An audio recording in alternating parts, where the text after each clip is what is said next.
Story 1. I dated a mob boss for 6 years. We planned 99 weddings. Guess how many times I became a bride? 0. Every time his fragile assistant, Helen, tripped or got kidnapped, he shot off faster than a smuggling boat leaving port. So this time I'm done playing. I disappeared. And guess what? He lost his mind. It was our 99th wedding attempt.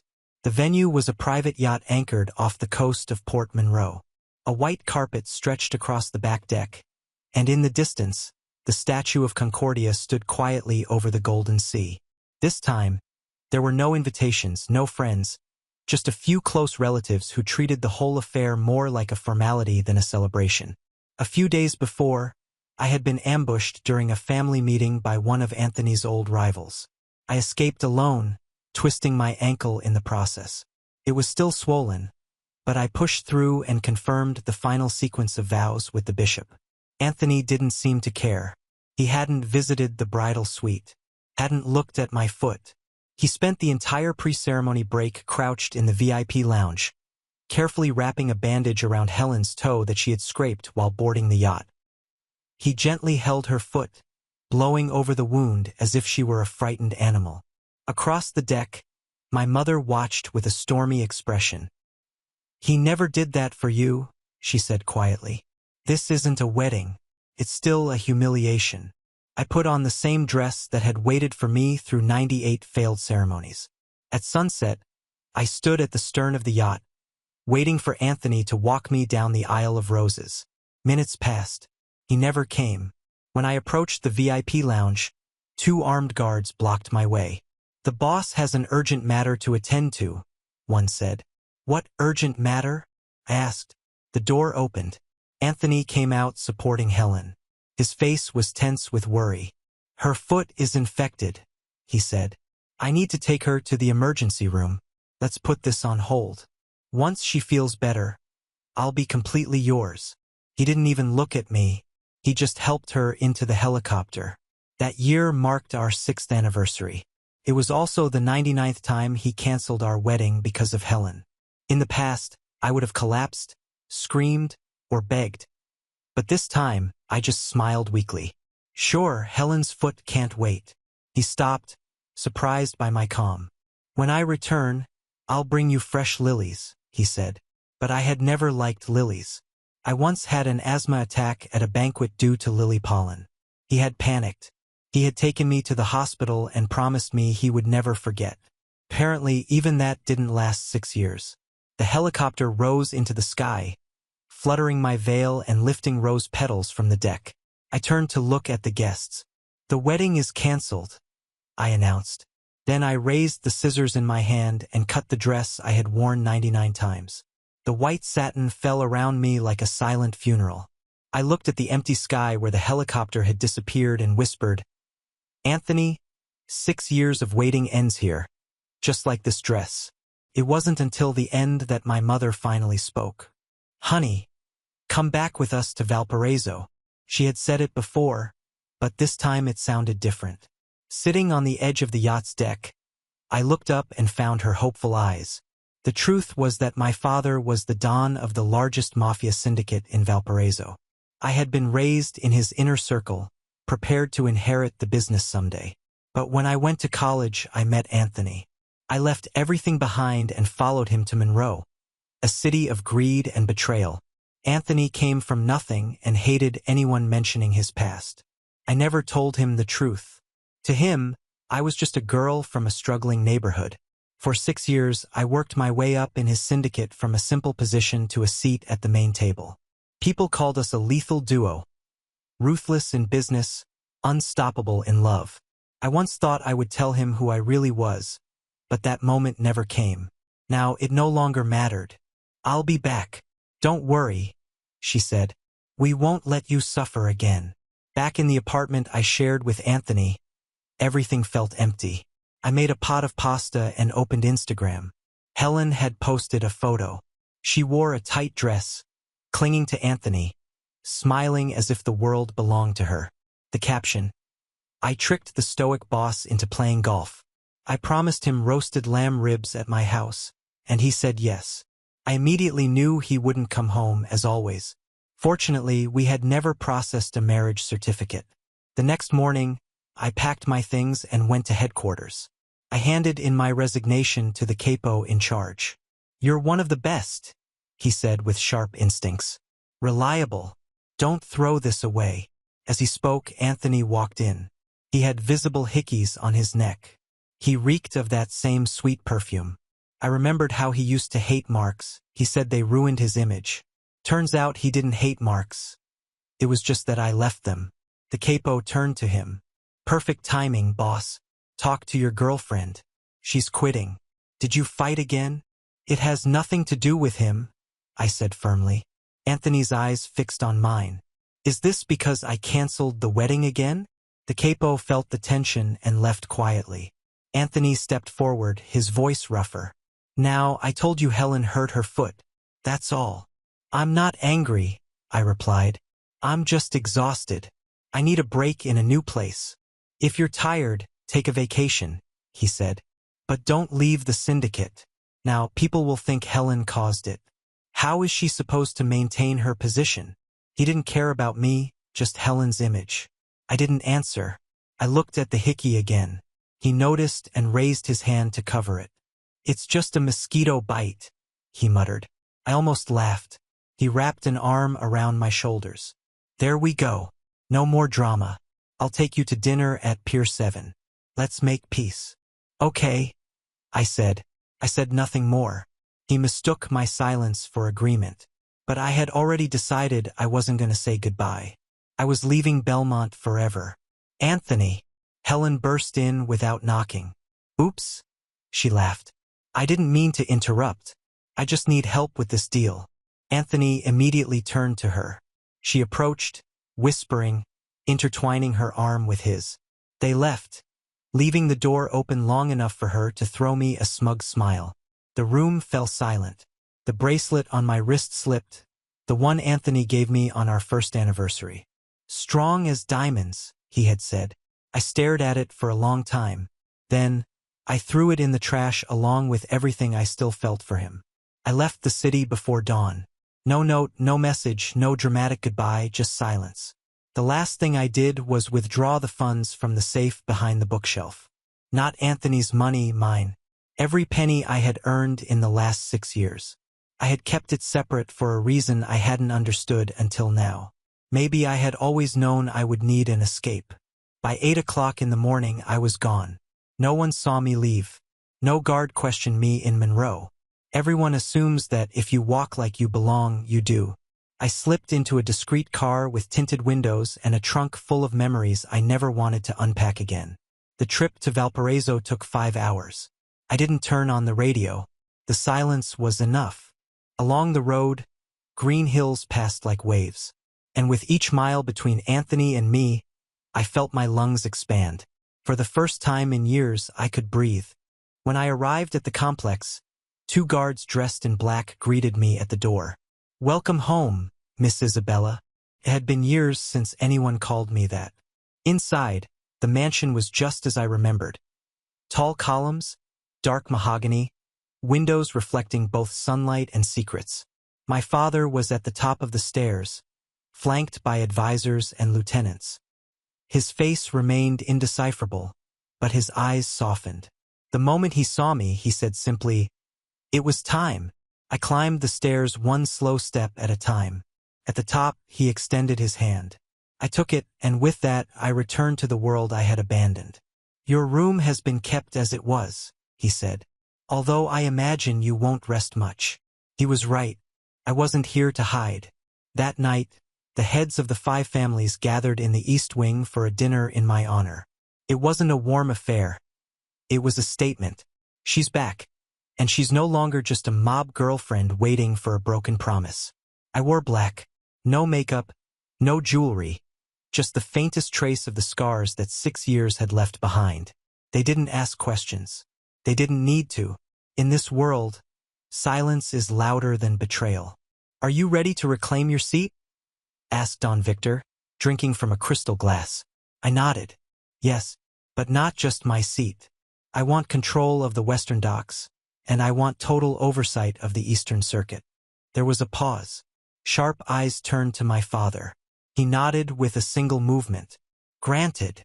No more shadows, no more sidelines. I was done being secondary to a man who never saw me. By morning, I was already in the field. Muddy boots, hands signing contracts, voice inspiring respect. The documents bowed to me once again, and whispers began. The Mafia princess is back, and this time she's not smiling. Back in Monroe, Anthony noticed. It started with missed calls, then text messages. Are you safe? Why didn't you tell me you were leaving? Isabella? This isn't like you. On the third day, he sent someone to check my apartment. Of course, I was no longer there. All that remained was the empty closet and the lingering smell of betrayal. Then came the message I had been waiting for. I miss you. I read it once. I deleted it. I didn't miss him. I missed who he pretended to be. Weeks passed. Valparaiso prospered. My circuits grew faster and cleaner. I restructured finances, eradicated 2 corrupt captains, and doubled profits in less than a month. At night, I stood by the window looking at the stars. I didn't cry. I didn't drink. I planned. Until one night, I received a gift. A small velvet box. No sender. Inside was a pair of diamond earrings I had once admired at a gala. A note underneath said, I remember. I left the box and smiled because it was working. Anthony never chased anyone he commanded, but now he was falling apart because he had finally done the one thing he never expected. I left first. 2 days later, a man arrived at the complex alone. No weapons, just a sealed envelope for Isabella. He said, bowing. I opened it. Inside, an invitation handwritten with Anthony's signature at the bottom. Dinner. No guards, no excuses, just us. I showed it to my father. He frowned. It could be a trap. I know, I replied, but I want him to think I'm still accessible. Are you? I looked him in the eyes. No. Still, I accepted. I arrived at the restaurant 10 minutes late. Anthony was already there alone, true to his word. He stood when he saw me, his eyes scanning my face as if searching for a familiar detail that no longer existed. You cut your hair, he said. Yes. Does it look good? I didn't answer. We sat down. The table was set for 2. Candles flickered between us. A string quartet played in the background. He had reserved the entire place. You disappeared. You left me. He sighed. I didn't know it had gone so far. It wasn't just Helen. I know. He leaned forward. 6 years, Isabella. We built everything together. You can't just leave like that. I didn't leave. I fled. And for good reason. I made mistakes. You made decisions over and over again. He lowered his gaze for the first time. He had no words. I sipped water. Why did you call me here? He hesitated. Because I still love you. I let that sink in. Then I stood up. You love having someone who never says no, who waits, who sacrifices. But that woman is gone. And in her place is someone who finally understands her worth. I placed a small silver coin on the table, the Valparaiso Syndicate shield. I'm not going back to you, Anthony. I'm going to recover everything you thought I gave up, and I'm going to start with the eastern ports. His eyes widened. Those are mine. Not anymore. He stood up too, his voice lowered. This is war. I smiled coldly. No, Anthony. This is closure. And I left. As I exited the restaurant, the night air wrapped around me like armor. In the distance, I could hear the faint sound of waves breaking. Belmont had just lost its queen, and Valparaiso had recovered its heiress. I never looked back, not even when I heard him say my name, because this time I wasn't waiting. I was building an empire without him. 2 weeks after our final confrontation in Belmont, the first blow came. A pharmaceutical shipment bound for the eastern ports disappeared halfway through. No shots, no trace, just silence. It was too clean to be a random robbery. It was a message. Anthony had decided to fight. Good, because I was done shrinking. That morning, I called an emergency meeting at the Valparaiso complex. The room filled quickly. Captains, enforcers, advisors, old allies, new faces. I stood at the head of the table, calm, controlled, lethal. "We lost a shipment last night," I said. "It was diverted by someone with high-level access." "Belmont," someone murmured. I nodded. "This isn't a guessing game. It was Anthony. He wants to test our response." The room tensed. Some looked uneasy. Anthony still had influence. He still inspired fear. "He trained you," said Arthur, an old loyalist. "He knows your moves." "He trained a version of me that no longer exists," I replied, "and they believed me because I had changed." After the meeting, I went to the vault room and opened a drawer marked with a single name: Project Knox. Inside were documents, blueprints, surveillance records, plans. I had started them long ago when I first noticed Anthony's divided loyalty. I had never used them until now. I spread the files on the marble table and began moving the pieces. Anthony thought he was facing the woman who once waited for him at the docks and in Belmont Suites. But he was wrong. He was facing the daughter of a capo who had taught her to lead armies without raising a single weapon. Over the next 5 days, I secured the Eastern Circuit. I replaced the security system at all major ports. Personnel reassignment. Every guard who had accepted a bribe was fired. Every route was randomized. Then I made my move. A routine delivery to Port Monroe was altered. 2 hours late, different container numbers, diverted personnel. I knew Anthony would notice, and he did. When the decoy shipment arrived, his men hijacked it as expected. But instead of pharmaceuticals, the boxes contained concrete blocks and GPS trackers. The moment the shipment crossed the Monroe City line, I pressed a button on my phone. Dozens of text messages were activated to police contacts, journalists, and rival gangs. I signed them anonymously, of course, but the fallout was like thunder. Word spread that Anthony's gang had been caught stealing worthless cargo. Videos were leaked showing his men struggling to unload blocks while sirens wailed in the background. It wasn't about the money. It was about humiliation. The next day, he called me. "Do you want a war, Isabella? You have it." Click. I didn't flinch. Instead, I organized a gala for the outside world. It was a celebration of Valparaiso's legacy. For those inside, it was a display of power. I wore a fitted black suit and walked through the ballroom with my head high. People looked at me in awe. The girl who was once in a man's shadow was now the storm he couldn't contain. A man approached with a glass of wine. "Miss Isabella, congratulations. The docks have never run so well." "Thank you." He smiled. "Some say you're provoking Anthony too much, that you should have left quietly." I sipped the wine and replied, "If I had left quietly, I wouldn't be here to toast my victory." That night, under the crystal chandeliers, I felt no remorse because I had given Anthony everything and he had made me into this. A week later, I received another surprise. Package arrived with no return address. Inside was a red velvet box. I opened it cautiously. Inside was a bullet engraved with the word loyalty. There was no note. I didn't need one. It was his way of saying I had broken something sacred. I didn't deny it because loyalty given blindly isn't loyalty. It's slavery. And I had freed myself. But I knew what came next. He wouldn't just attack my business. He would go after people, and I had to be ready. So, I visited the woman I had once ignored for years. Andrea, my cousin.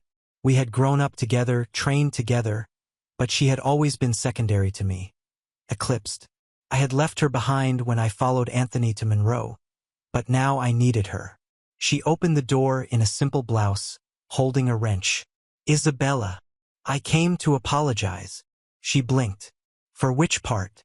The years of silence or the fact that you only show up when you need something?" "Both." She leaned against the door frame, then stepped aside. "Come in." We sat at her kitchen table, surrounded by scattered blueprints and tools. "I need someone I trust," I said. "Someone who remembers who I was before all this. And now that you've burned Belmont to the ground, you want me by your side? I want you with me before the fire spreads here." She studied my face for a long moment, then nodded. "I'm in." We spent the next 3 nights assembling a team. All women, all overlooked by the old guard. Cunning, silent, lethal. We called them the discarded ones. Each had a story, a betrayal, a scar, and each had sworn never to be underestimated again. With them, I reclaimed 3 warehouses that Anthony's men had secretly controlled. I cut their surveillance systems and exposed their accountant for laundering funds through phantom charities. Every time I made a move, I left a single business card. 6 years, 99 weddings, no bride. He understood what it meant. It was personal. One night, I received another call. This time, it was from my mother. "Your father wants to talk to you." I entered his study an hour later. He was by the fireplace, his hands clasped behind his back. "You're becoming a force," he said, "but you're also becoming a target. I know. You should end this before it becomes something you can't escape from." "I don't plan to escape." He turned. "Do you love him?" "I loved who he pretended to be. What if there's still a part of him that's real? Then he should have shown it before I became a weapon." There was a long silence. Then he said quietly, "End it cleanly, Isabella. Don't become what you tried to destroy." I didn't answer because part of me already knew it was too late. Anthony had crossed lines that couldn't be undone, and I had built a machine that wouldn't stop until it ran out of fuel or enemies. 3 days later, I got news that Helen had left the country. "Why?" I asked. The informant shrugged. "No one knows. Some say she broke under pressure. Others say Anthony sent her for her safety." I didn't believe either. Helen had always been a strategist. If she left, it was because she saw what was coming. And what was coming was something neither she nor Anthony could stop because I had already written the final chapter. And in it, I didn't need to become a bride. I needed to become a legend. I received the photo at 3 o'clock in the morning. No text, no caption, just the image. Anthony standing in front of the Valparaiso Palace of Justice in broad daylight, hands in pockets, unfazed, confident, with a half-smile on his face as if he owned the world. Below the photo, scribbled in ink, "Come home. We were better together." I stared at it for a long time. Then I turned off my phone. But the next day, he made his message louder. 3 of my lieutenants were arrested. During a routine inspection at the Eastern Docks, police found enough planted evidence to keep them locked up for months. I had seen that trick before. Anthony had taught it to me. He was getting bold, which meant he was getting desperate. Later that afternoon, Andrea burst into my office. She had a tablet in her hand. "He made a public statement," she said. "Watch this." She played the video. Anthony was behind a podium, surrounded by fake charity banners and flashing cameras. His voice was calm, rehearsed. "I've always believed in second chances, in forgiveness. Some people build walls, others build bridges. I choose to build." He looked directly at the camera. "And to the one person who taught me what loyalty meant, I hope you come back. There's still time to stop this war before it burns everything we built." He had polished the story. He made himself look noble, repentant, as if I were the one destroying peace, as if I had started this. I almost admired the performance. Almost. Andrea narrowed her eyes. "He's turning it around, making you the villain." "Let him," I said. "The real moves are already in motion." That night, I met with the logistics team. We tracked all of Anthony's shipments through Belmont's underground route. For years, he had smuggled weapons through a flour import business. It was brilliant until now. We intercepted one truck, then another, diverted them, took the cargo, and sent the drivers back unharmed but shaken. I wanted Anthony to know I could have finished them but chose not to. He needed to understand that mercy isn't the same as weakness. 3 days later, he responded. I came home to find my apartment ransacked. Not the Valparaiso mansion, my old one in Belmont, which I hadn't returned to in weeks. I had left one thing behind. A small notebook full of poems I had written when I first fell in love with him. He burned it. The ashes were scattered on my bed. On the wall, spray-painted, were the words, "Queen of Nothing." I didn't cry. I didn't even flinch. Instead, I sat among the ruins and wrote my final move. I called a meeting of all the heads of the Eastern syndicates.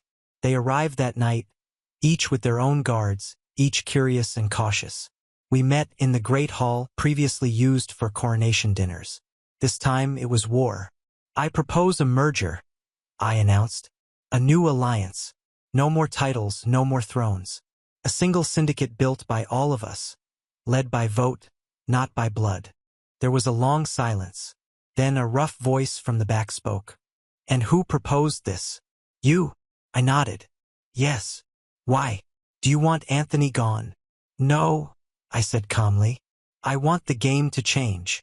They listened because they were tired, too.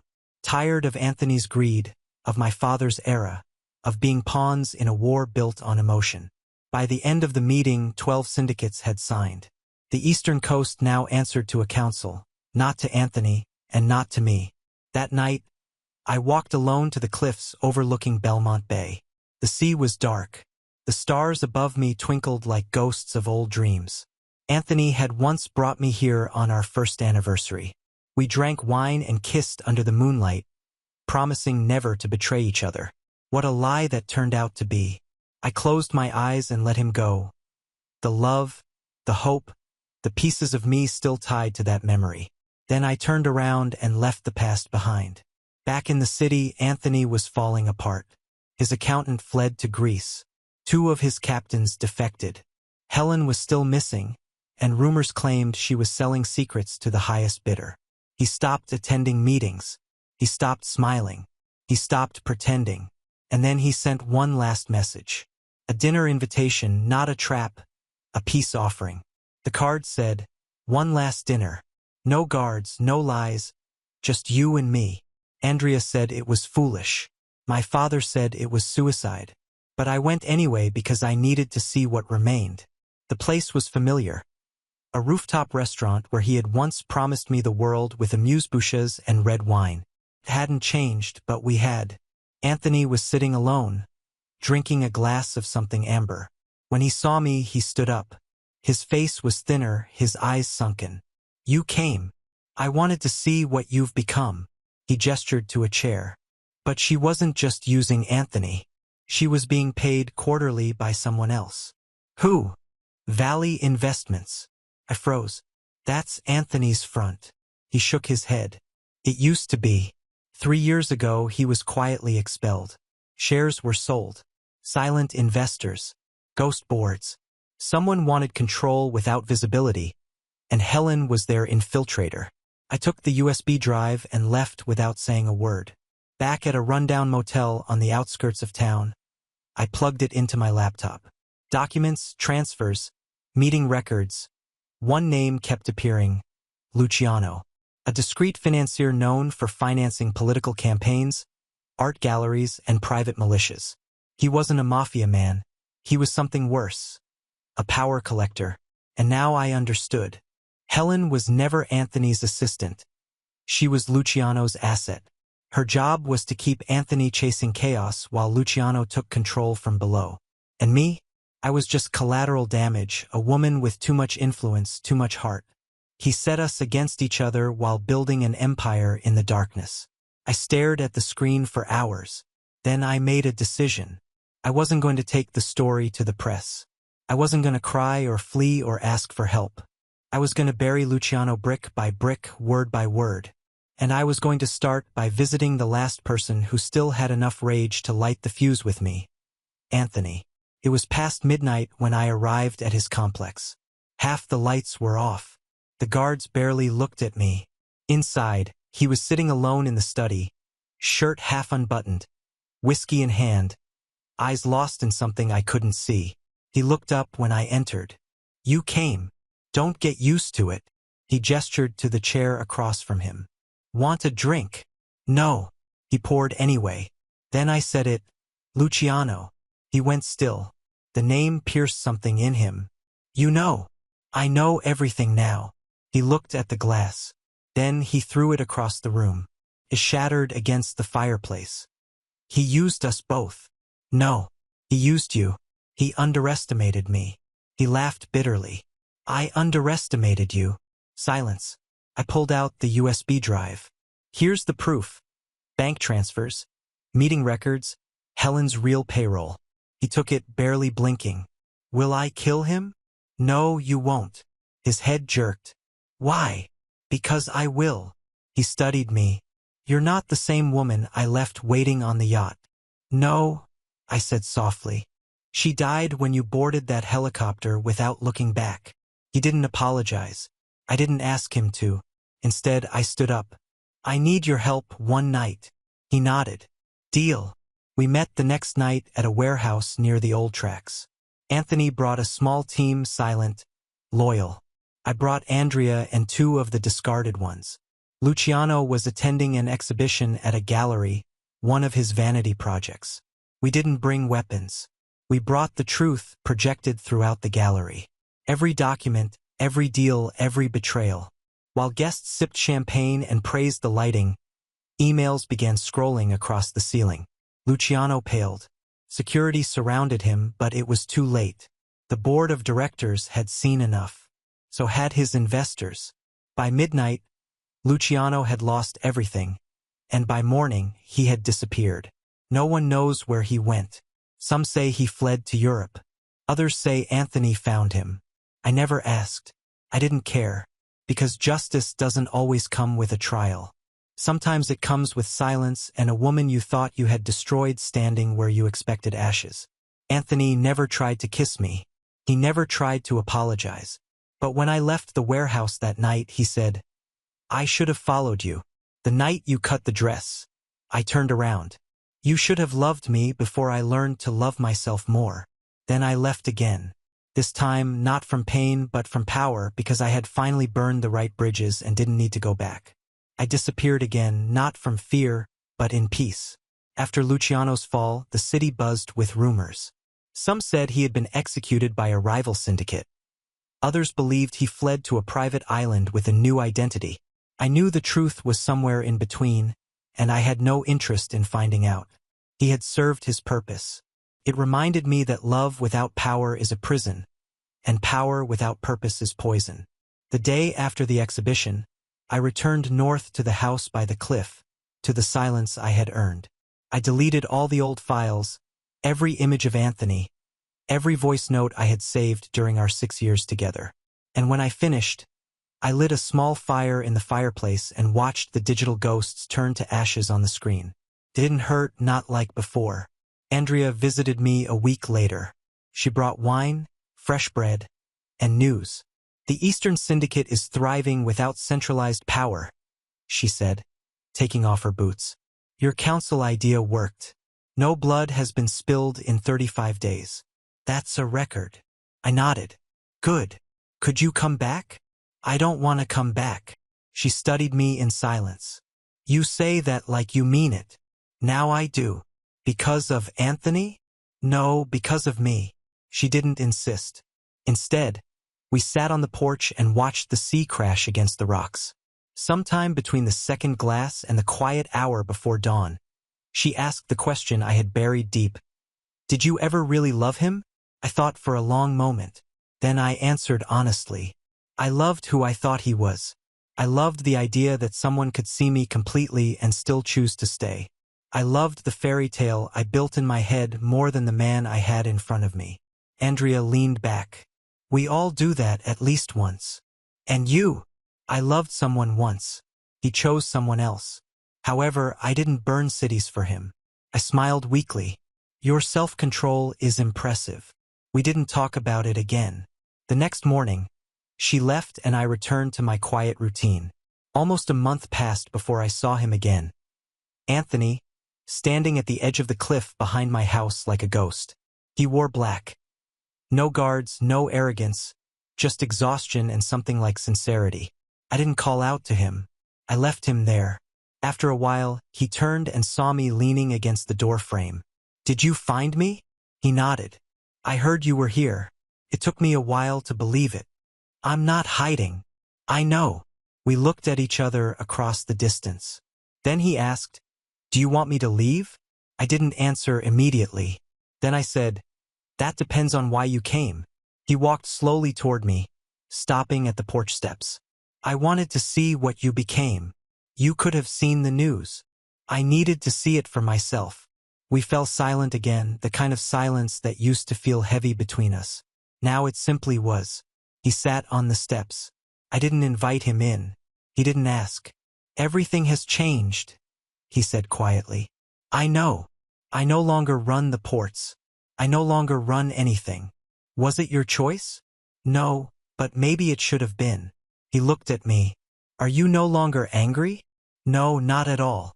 I think I exhausted every kind of anger a person can carry. All I have left is clarity. He nodded.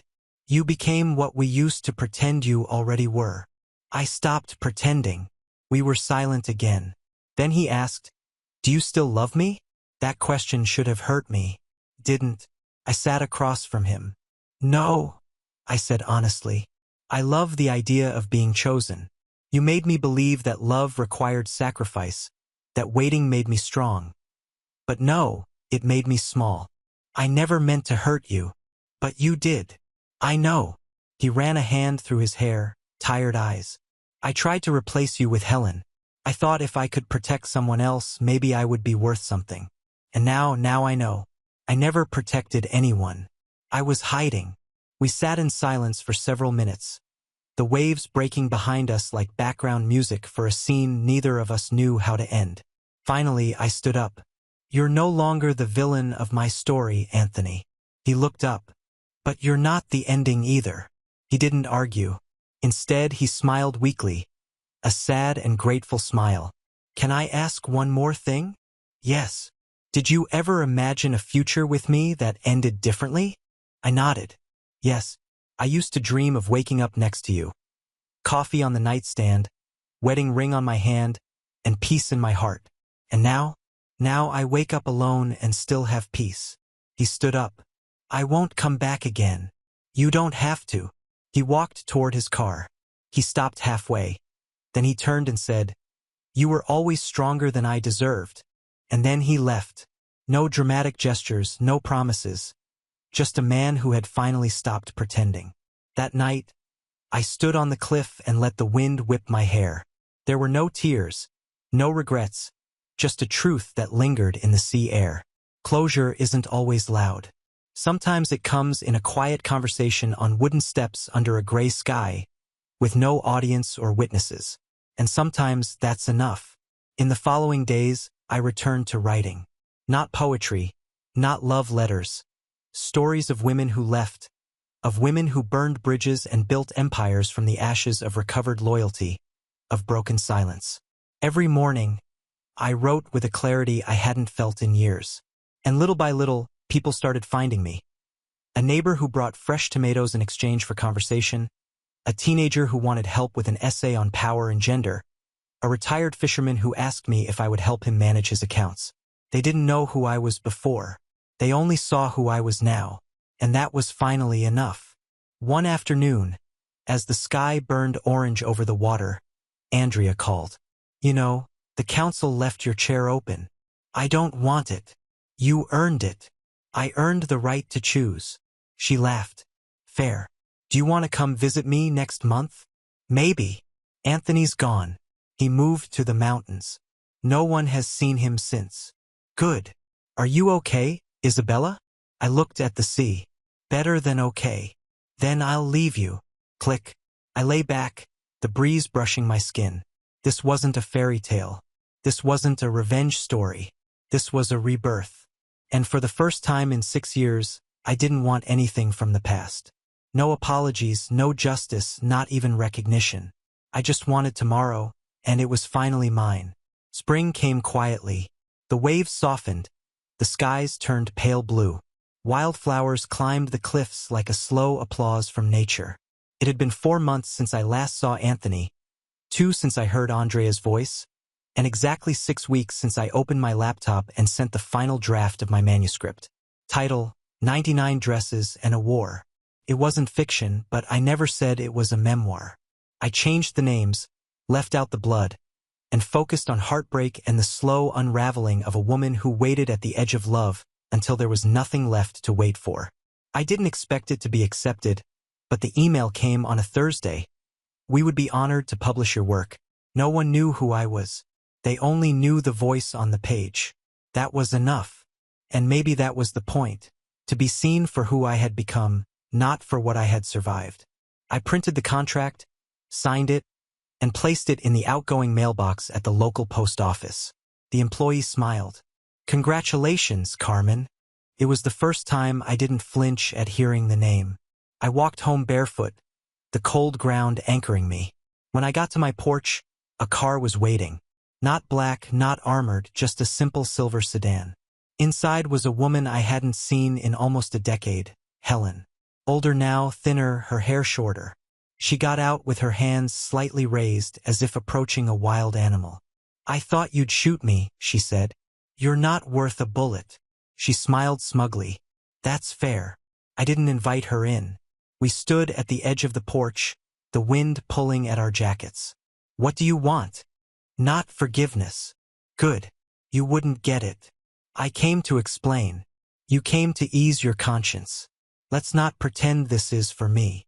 She looked away. "You're always smarter than me."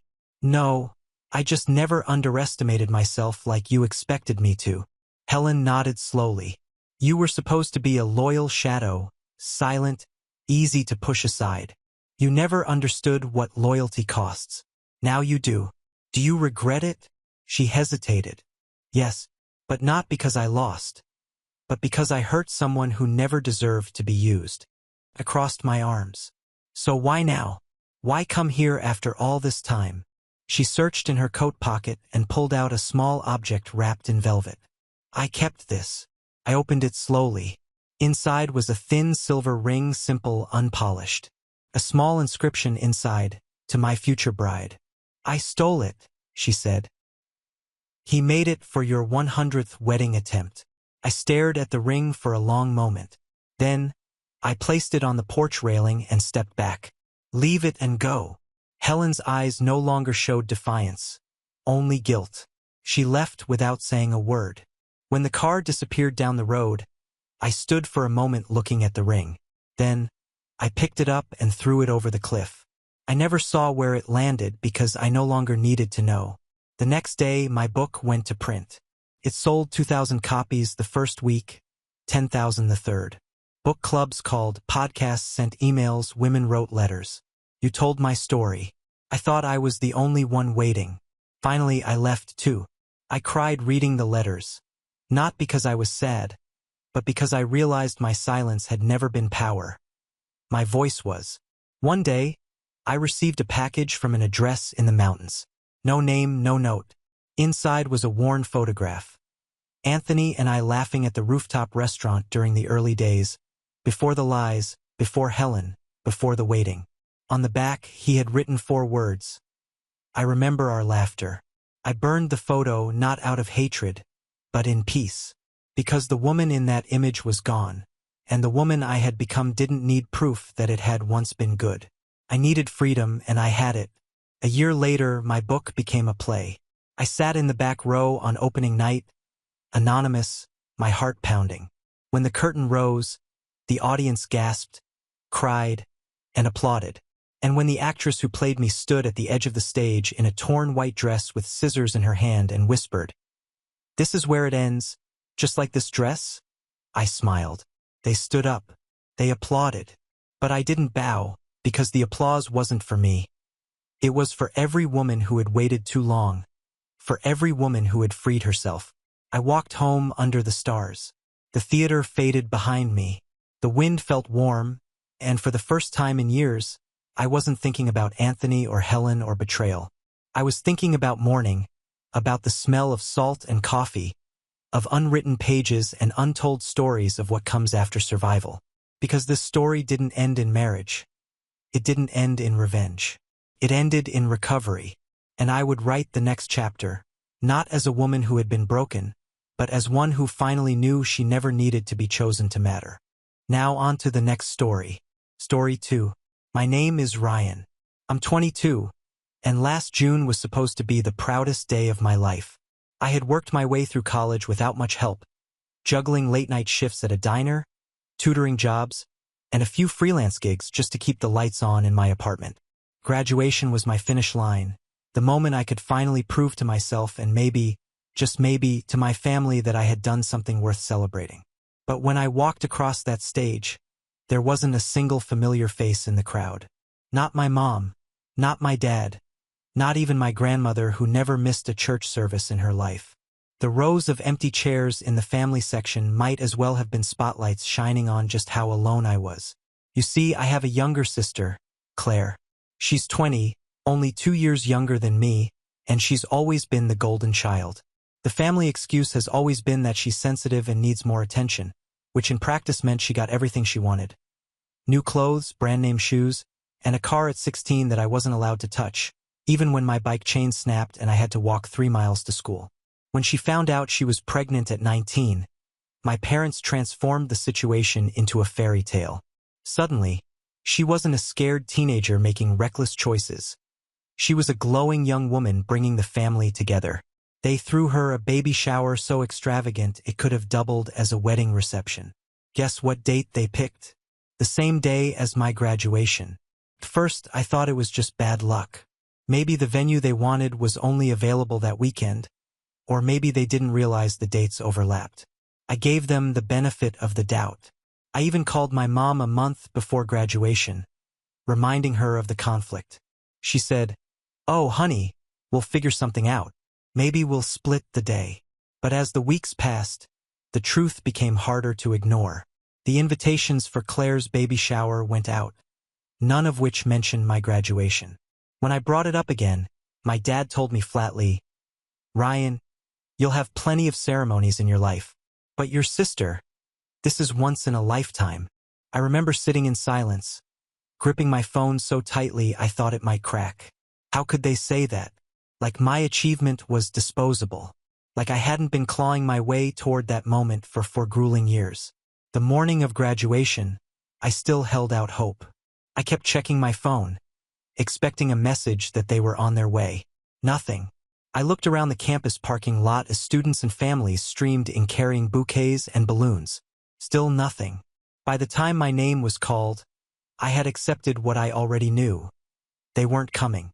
The cheers that erupted for other graduates sounded muffled in my ears. I walked across the stage alone, forced to smile at the dean, and accepted the diploma that had cost me countless sleepless nights. And just as I stepped down the stairs, my phone buzzed. I pulled it out, thinking maybe finally they had texted something supportive. Instead, it was a message from my dad. "You owe us an apology." My heart stopped. My eyes skimmed the screen again, certain I was misreading, but the words were right there, followed by 37 missed calls. 37. Like I was the one who had done something wrong. Like I was the one who needed to crawl back to them after being abandoned. I couldn't even process it. My friends' families were crowding around them with flowers, hugs, and cameras. Meanwhile, I sat on the edge of a fountain, staring at my phone in disbelief. The text burned itself into my brain. Apologize for what? For existing outside the shadow of my sister? For daring to want a sliver of recognition that didn't revolve around her? I wanted to throw my phone into the water, but instead I just shoved it in my pocket and clenched my fists until my knuckles went white. That was the moment when the first real crack split open between me and my family. Until then, I had tolerated the favoritism, the dismissive comments, the endless excuses. But that text, that audacity, was the first time I truly felt the weight of how twisted their priorities had become. I didn't answer. Not then, not for the rest of the day. I walked home with my diploma in a plain folder. No balloons, no flowers, no family dinner waiting, just silence. But deep down, I knew this was only the beginning. That message wasn't just a stab in the back. It was a declaration. And if they wanted to play this game, I wasn't going to sit quietly anymore. When I finally turned my phone back on later that night, the notifications stacked so high it felt like my family had been holding a trial without me. Voicemails from my mom started with that sweet tone she always used when she wanted to guilt me. "Ryan, honey, you need to understand this wasn't about you. We all had to be there for your sister. Family comes first." The next one carried a sharper edge. "You've embarrassed us by ignoring your father's calls. Claire was crying because you didn't congratulate her.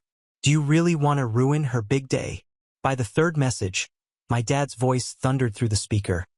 "Pick up the phone and stop acting like a child. You've made your mother upset, and you need to apologize for your attitude." Apologize. That word had been hanging over me since the ceremony, and hearing it repeated in those messages made something in me twist. I sat on my bed, staring at the bare walls of my apartment, diploma case still unopened on the desk, and thought about how every milestone in my life had somehow been downplayed in the name of family unity. When I got my first job at 16, they told me not to brag because Claire was struggling with school. When I got accepted into college, they said it wasn't fair to talk about it at dinner since Claire wasn't applying anywhere. Now, the one day that should have been mine alone was sacrificed entirely for her baby shower. 2 days later, I made the mistake of stopping by the family house. Thinking maybe face-to-face I could make them understand how much it hurt, I walked in to find pink balloons still taped to the living room walls, confetti scattered across the carpet, and baby gifts stacked higher than the couch. Claire was perched in the recliner like royalty, scrolling through her phone while my mom fussed over folding tiny onesies. "Well, look who finally decided to show up," my dad said the moment he saw me. He didn't smile. He didn't congratulate me. He just crossed his arms and gave me that look that meant I was already in the wrong. Claire didn't even glance up when she said, "Did you bring something for the baby? We're still accepting gifts." She said it like it was a joke, but her smirk told me she meant every word. My stomach churned. I had spent what little extra money I had on a new suit for graduation because I wanted to look sharp when I crossed that stage. I didn't have anything left for another round of baby shower gifts. "I came to talk," I said quietly, hoping to keep the anger out of my voice. But my mom cut me off before I could explain. "Ryan, this attitude of yours is unacceptable. We had to make a choice, and we chose to support your sister because she needed us more. You should have understood that." I stared at her, waiting for her to laugh, to say it was just a misunderstanding. But she meant it. To her, it was that simple. Claire needed them. Therefore, my graduation didn't matter. "I needed you too," I whispered, more to myself than to them. My dad's eyes narrowed. "Don't start with that selfish talk. You think walking across a stage compares to bringing a new life into this world? You should be grateful we even came back here to celebrate you now." Celebrate me. That was the word he used as I looked around the room, still decorated for Claire's shower, with no trace that anyone had remembered my milestone at all. Not a card, not a balloon, not even a congratulations. Just piles of pastel wrapping paper and rattles. I realized then that they didn't see me as someone worth celebrating. I was a footnote in their story about Claire. When I didn't answer, Claire finally set her phone down and smirked at me. "Don't sulk. You'll get over it. Besides, you'll probably have another graduation when you go for your master's, right? This one was just practice." The casual cruelty of her tone knocked the wind out of me. She genuinely believed my years of struggle, of clawing my way through college debt-free, were nothing more than practice. I left without saying another word. As I walked to my car, I heard my dad call after me, "You're not welcome back until you learn some respect." The door slammed, and that was that. That week, I watched as Claire posted picture after picture from her baby shower on social media. There she was, glowing in a floral dress, surrounded by mountains of presents and smiling relatives. Comments flooded in from extended family. "So proud of you, Claire. You're going to be a wonderful mother." Not a single mention of me or the fact that I had graduated. It was like I had been erased from the family narrative entirely. I thought maybe an aunt or cousin would at least reach out privately. But when I saw them in person a few weeks later at a family barbecue, the truth hit me harder than any silence online. "You know, Ryan," my uncle said with a laugh, "you really shouldn't have skipped your sister's big day. That was selfish." My aunt chimed in, "Yes, we were all there and it was beautiful. Your absence really cast a shadow." My absence. They made it sound like I had chosen to boycott, like I had intentionally ignored my sister's milestone to sulk about my own. No one believed or cared that it was the other way around. That night, lying awake in my apartment, I felt something inside me harden. For years, I had told myself that if I worked hard enough, if I achieved enough, maybe my family would finally see me. But now I understood no amount of success would ever outweigh Claire's place on the pedestal they built for her. And as much as it hurt, that realization carried with it a strange, cold clarity. But I wasn't ready to act yet. Not then. First, I needed to see just how deep their favoritism would run. A few months passed after graduation, and I kept my distance. Calls went unanswered. Texts were left on read. Family gatherings were politely declined. I told myself I was done chasing approval, done bending just to feel included. But blood ties have a way of pulling you back, especially when guilt is woven into every word your parents ever spoke. By the end of summer, I was cautiously inching toward reconciling. My grandmother, the only one who'd ever shown me unconditional support, had been asking when I'd visit. She still thought the best of everyone, and part of me wanted to believe maybe things had cooled down enough for a fresh start. That fragile hope didn't last long. One Saturday afternoon, I drove over to the family house. The front door was wide open, laughter spilling out onto the porch. Inside, the living room was filled with relatives and balloons again, this time in pale green, and a large banner was strung across the wall. "Welcome baby shower round 2. I froze in the doorway. Round 2. Claire hadn't even given birth yet. Apparently, one extravagant shower wasn't enough. My parents had decided to host another. And as I stepped into the living room, trying not to let my shock show, I noticed something else. Every relative was there, aunts, uncles, cousins. People who had skipped my graduation without a second thought were now piled onto couches, balancing paper plates of food, cooing over Claire's belly as if she were a celebrity. I forced a smile when my grandmother spotted me and hurried over. "Oh, Ryan, you came. I'm so glad." She hugged me tight, and for a moment, I felt a flicker of belonging, but it didn't last. The second my dad saw me, his face tightened. "You weren't invited," he said flatly. His voice wasn't loud, but it cut through the room like a knife. Conversation around us hushed. "This is for family," he added, as if I didn't qualify. Something in me snapped at that. But before I could respond, Claire piped up from her throne of pillows and gift bags.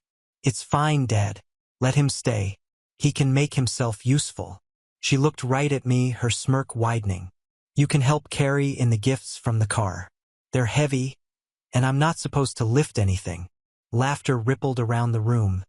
Some of it nervous, some of it genuine. I stood frozen, heat rising in my chest. Was I the entertainment now? The laborer brought in to haul boxes while everyone else enjoyed the party? I wanted to walk out then and there, but before I could move, my mom appeared beside me, her hand on my shoulder. "Ryan, don't make this harder than it has to be. Your sister is carrying the next generation of this family. It's your duty to support her." Duty. That was the word she chose. As though my diploma, my years of work, my entire identity meant nothing compared to Claire's pregnancy. I clenched my jaw and followed Claire's boyfriend, Tyler, outside to the driveway. He was leaning against a brand new SUV with a smug look on his face. "Oh, good. You showed up," he said, gesturing to the trunk filled with baby supplies, strollers, car seats, and boxes of diapers. "We could use the extra hands. I'd help, but bad back." He tapped his side like it was some inside joke. I lifted the first box without a word, my silence the only shield I had against the fury boiling inside. When we came back in, the room erupted into applause. Not for me, of course, but for Claire as she held up another gift, squealing over tiny baby clothes. I set the box down in the corner and caught snippets of conversation. "Ryan should really be more supportive. I heard he skipped the first shower out of spite. Poor Claire, having to deal with a jealous brother." Each whisper felt like another brick wall closing me off. Not only had they abandoned me on my graduation day, but now they had rewritten the story so that I was the villain. But the breaking point didn't come until dessert. Everyone gathered around as my dad tapped a glass with his spoon, calling for attention. "Before we cut the cake," he said, "I want to say a few words. Claire, we are so proud of you. You've brought this family together in a way nothing else ever has. You've given us purpose, something to celebrate. You're the reason we're all here today." Applause thundered through the room. Then he glanced at me. "And Ryan, well, maybe one day you'll understand what it means to put family above yourself. Until then, we'll keep praying for you." It was like the floor dropped out from under me. My own father, in front of everyone, reducing me to nothing more than a selfish disappointment. Gasps and murmurs filled the room. I could feel every pair of eyes on me, waiting for my reaction. My grandmother's hand tightened on mine, but even her presence couldn't soften the sting. I didn't shout. I didn't argue. I just stood there. Diploma unacknowledged, achievements erased, while my family applauded the sister who had never lifted a finger to earn anything. And in that moment, something inside me shifted. The quiet resignation I'd carried for years hardened into something sharper. This wasn't just favoritism anymore. This was betrayal. I left that second baby shower without a word. No slammed doors, no shouting match. Just quiet steps out of the house and into the evening air. The sound of laughter and applause followed me down the driveway, muffled once I closed my car door, but it still echoed in my head. As I gripped the steering wheel, I realized I hadn't even eaten a single bite of cake, and yet I felt sick to my stomach. My phone buzzed on the passenger seat, new messages piling up already. I didn't have to look to know they were from my parents. Probably warnings about how disrespectful I had been by leaving early, or how I'd embarrassed Claire. I turned the phone off and drove home in silence. That night, I sat in my apartment with the lights off, staring at the diploma case on my desk. I hadn't hung it up. I hadn't even framed it. What was the point? Every time I looked at it, all I could hear was my dad's voice saying Claire had given the family purpose in a way nothing else ever had. My achievement didn't matter, not to them anyway. I kept replaying that moment. The way everyone's eyes turned toward me, not with pride but with judgment, as if I'd committed some unforgivable sin simply by existing outside Claire's spotlight. Days turned into weeks, and I started pulling away from everything. I stopped checking family group chats altogether, muted social media notifications, and spent my evenings walking aimlessly through the city just to keep from sitting in the silence of my apartment. At work, I put on a polite smile, but inside I was running on fumes. Friends would ask, "So, how was graduation? Did your family come?" And I dodged the question, changing the subject before the lump in my throat could betray me. The loneliness dug deep. For so long, I believed that maybe, just maybe, if I worked hard enough, my family would finally see me. Now, I understood the truth. There was no finish line where I'd win their approval. They had chosen their story, and I didn't fit into it. That realization hollowed me out. Even grocery shopping felt heavy. Walking past young families, watching parents lift toddlers into carts, laughing together. I couldn't stop thinking, why couldn't my parents give me even half of that energy? The worst part was my grandmother. She called me often, her voice soft, always trying to bridge the gap. "Ryan, your parents don't mean to hurt you," she said once, though her tone betrayed doubt. "They're just caught up right now. Claire needs them." She wanted to believe the best, but even she couldn't hide the hesitation in her voice anymore. I loved her too much to burden her with the whole truth, so I'd just tell her I was busy or that I needed time, and then I'd sit in the quiet of my apartment, torn between missing her warmth and resenting the family she defended. One night, I got a voicemail from my dad that sank deeper than any of the others. His voice was calm, almost rehearsed. "Ryan, your behavior has been unacceptable. We've talked it over, and until you apologize to your sister and the family, we can't welcome you back. You're isolating yourself, and that's on you. We'll pray you come to your senses." There it was again. Apologize. As if the crime was mine. As if I were the one who'd abandoned them. I remember sitting on my bed, gripping my phone, my hands shaking. That single word had become a leash they expected me to wrap around my own neck. But somewhere in the fog of despair, a new thought began to form. If I was already the villain in their story, then maybe I didn't need to keep playing the role they'd assigned me. Maybe I didn't need to spend my life trying to win them over. I wasn't ready to act yet. I didn't have the strength. But late at night, when the apartment was quiet, I started sketching plans in my head. Not grand schemes of revenge just yet, but small ways to reclaim pieces of myself they had chipped away over the years. Framing my diploma. Saving money for a place bigger than this shoebox apartment. Finding people who saw me not through the lens of my sister's shadow, but as myself. It was a fragile resolve, but it was a start.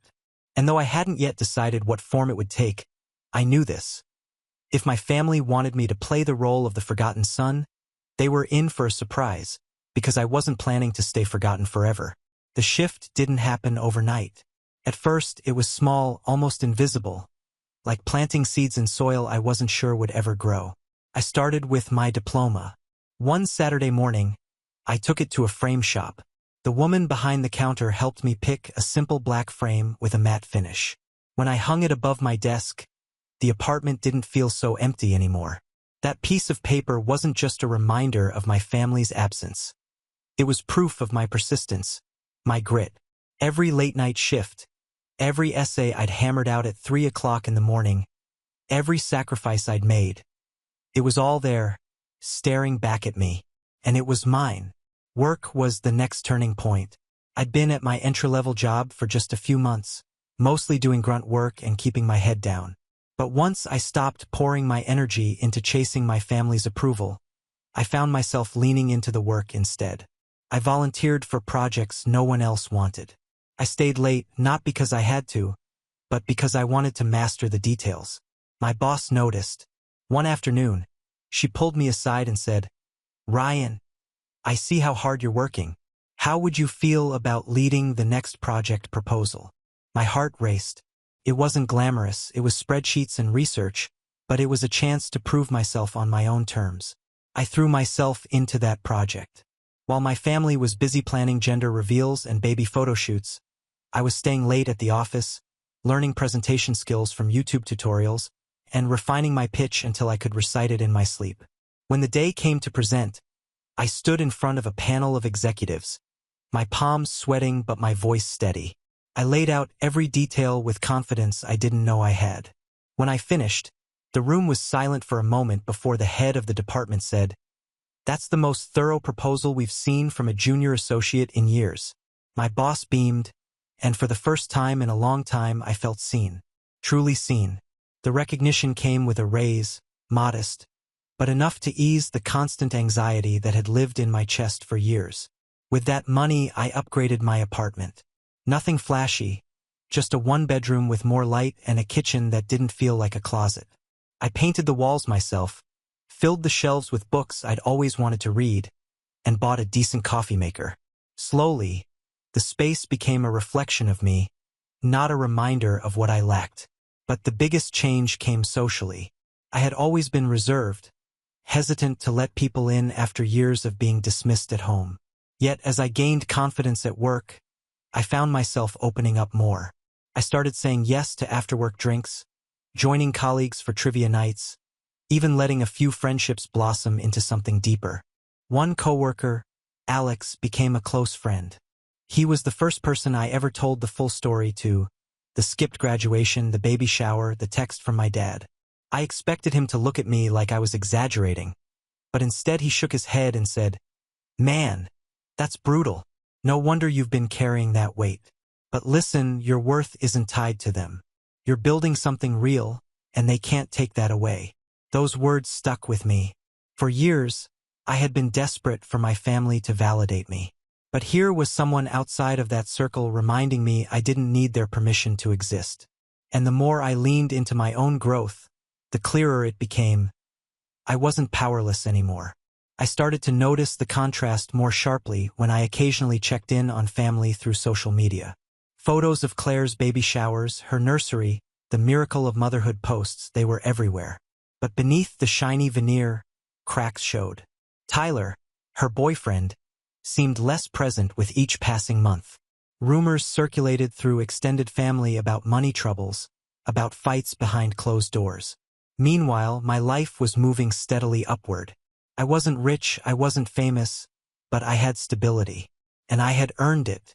The real turning point came one evening when my boss called me into her office again. "Ryan," she said, "I want you to consider applying for the management training program. It's competitive, but I think you'd be a strong candidate." My chest tightened with disbelief. Just a year earlier, I had been the kid sitting alone at graduation, staring at a text demanding an apology. Now, someone saw leadership in me. Someone believed I could step into a position of influence. That night, I poured myself a cup of coffee, sat at my desk beneath the framed diploma, and stared at the application form. For the first time, I wasn't thinking about whether my parents would approve or whether Claire would overshadow me. I was thinking about what I wanted and how far I'd come. The power I had once begged for in my family's eyes was beginning to take shape in my own. Still, the past wasn't gone. Their words lingered, sharp and heavy. And though I was building a life without them, I knew the story wasn't finished. Because sooner or later, the family that had cast me aside would come knocking again. And when they did, they would find someone very different from the son they had dismissed. It was almost eerie how the tides began to shift. For the first time in my life, I wasn't chasing scraps of approval. I was being sought out. My name started circulating in higher circles at work, not just for the management program, but also for the way I had a knack for organizing chaos. I became the go-to person when a project was falling apart, the steady hand people trusted when deadlines loomed. That reputation carried weight, and with it came influence. When I officially got accepted into the management training program, it was like stepping into an entirely new world. Leadership seminars, executive mentorship, strategy sessions. Doors that had always felt bolted shut suddenly swung open. One of the executives, a sharp but fair woman named Marianne, took a special interest in me. She pulled me aside after a presentation one day and said, "Ryan, you've got something people can't fake. Resilience. Don't waste it. Learn how to leverage it." Her words became a mantra. I threw myself into learning not just how to manage people, but how to navigate politics, how to read the room, how to play the long game. And slowly, I began to see how those same skills could apply outside of work. Because my family hadn't disappeared. They were still there in the background, living their curated version of life online. Claire had her baby, a boy named Mason, and the family acted like it was the second coming. Photos flooded my feeds. My parents beaming as grandparents, Claire draped in pastel blankets with her miracle child. Captions about family being everything. Family being everything.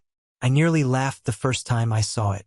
They had rewritten the narrative so completely that anyone looking in from the outside would assume we were the picture of unity. But reality has a way of seeping through cracks. A cousin of mine, someone I was still on good terms with, reached out over coffee one afternoon. "Ryan, I don't know if you know this," she whispered, leaning across the table, "but your parents have been asking around about you. They say you're distant, that you've lost your way. They're trying to make it sound like you're the problem." My jaw tightened. Of course they were. They couldn't admit they had abandoned me, so instead they were crafting a new story, that I had abandoned them. That same cousin also let something else slip, almost casually. "Claire and Tyler are having money problems. He's not working steadily, and the baby expenses are piling up. Your parents are stressed.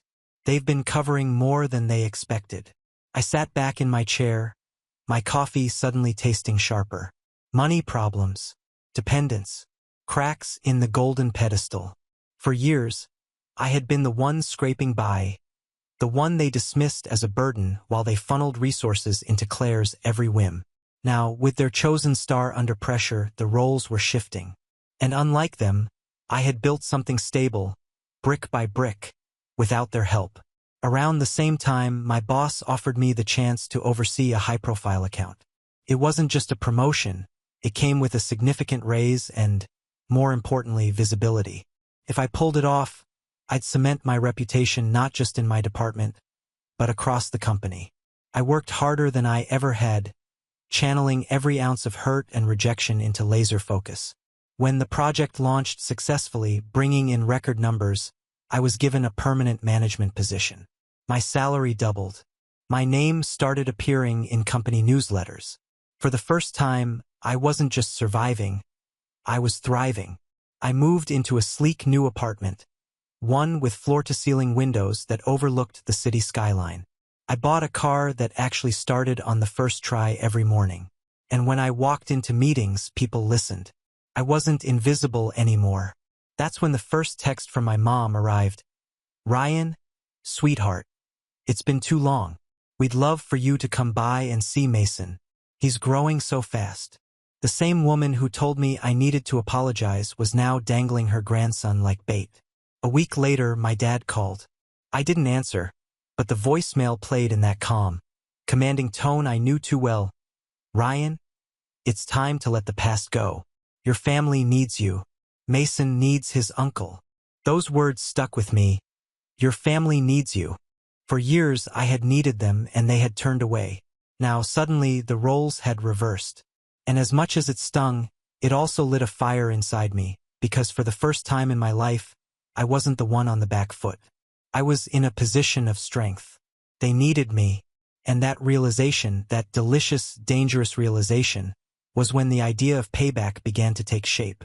I didn't answer their messages right away. In fact, I let weeks pass.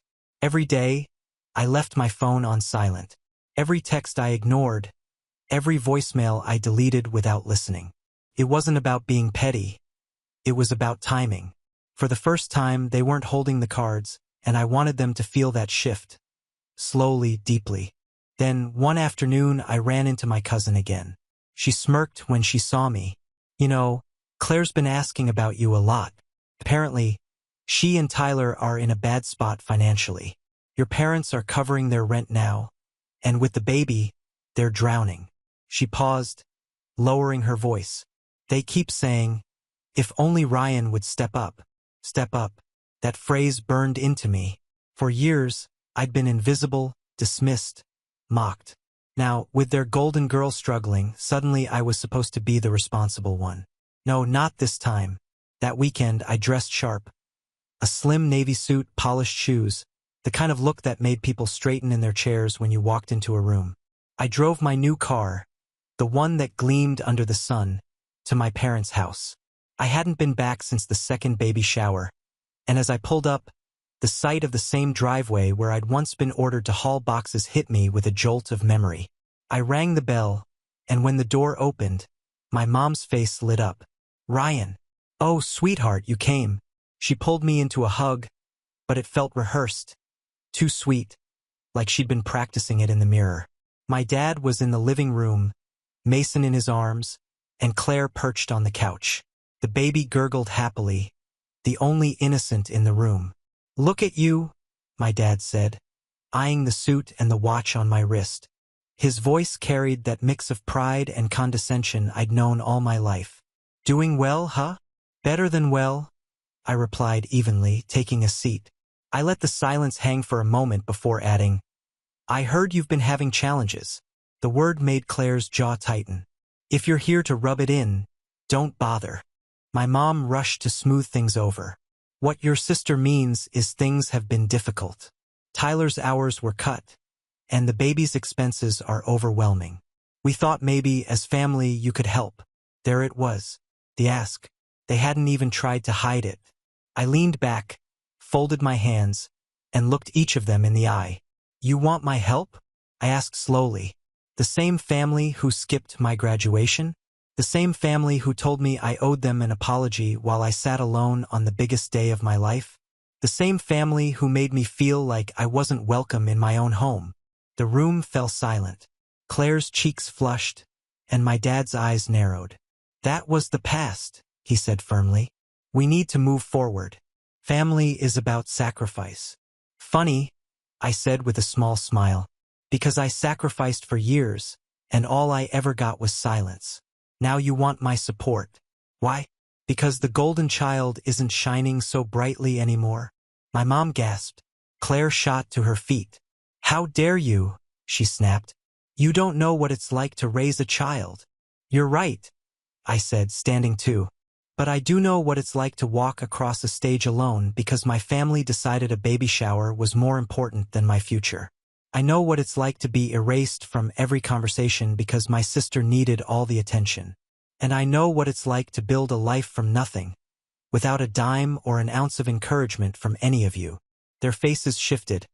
Anger, shame, disbelief. I let the weight of my words settle before delivering the final blow. You made your choice that day. You chose who mattered. And now I'm making mine. I slipped a card onto the coffee table. Not a check, not cash, just my business card, sleek and simple. with my new title embossed across it. If you ever want to treat me like family again, start by acknowledging who I am now. Not the forgotten son, not the backup plan, but the person who stood on his own when you all turned away. Then I walked out. I didn't yell.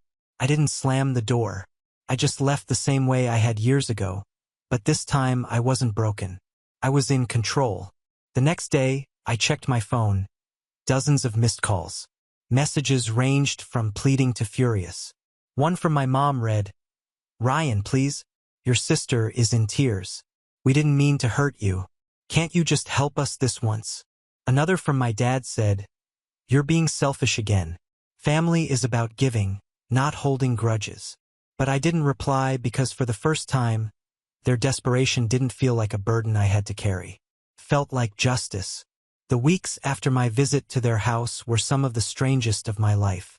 For years, I had been the one chasing after scraps of attention, the one calling, apologizing, begging to be seen. Now, my phone wouldn't stop buzzing. My parents alternated between guilt and fury. My mom's messages dripped with sorrowful pleas. "Ryan, we just want to start fresh.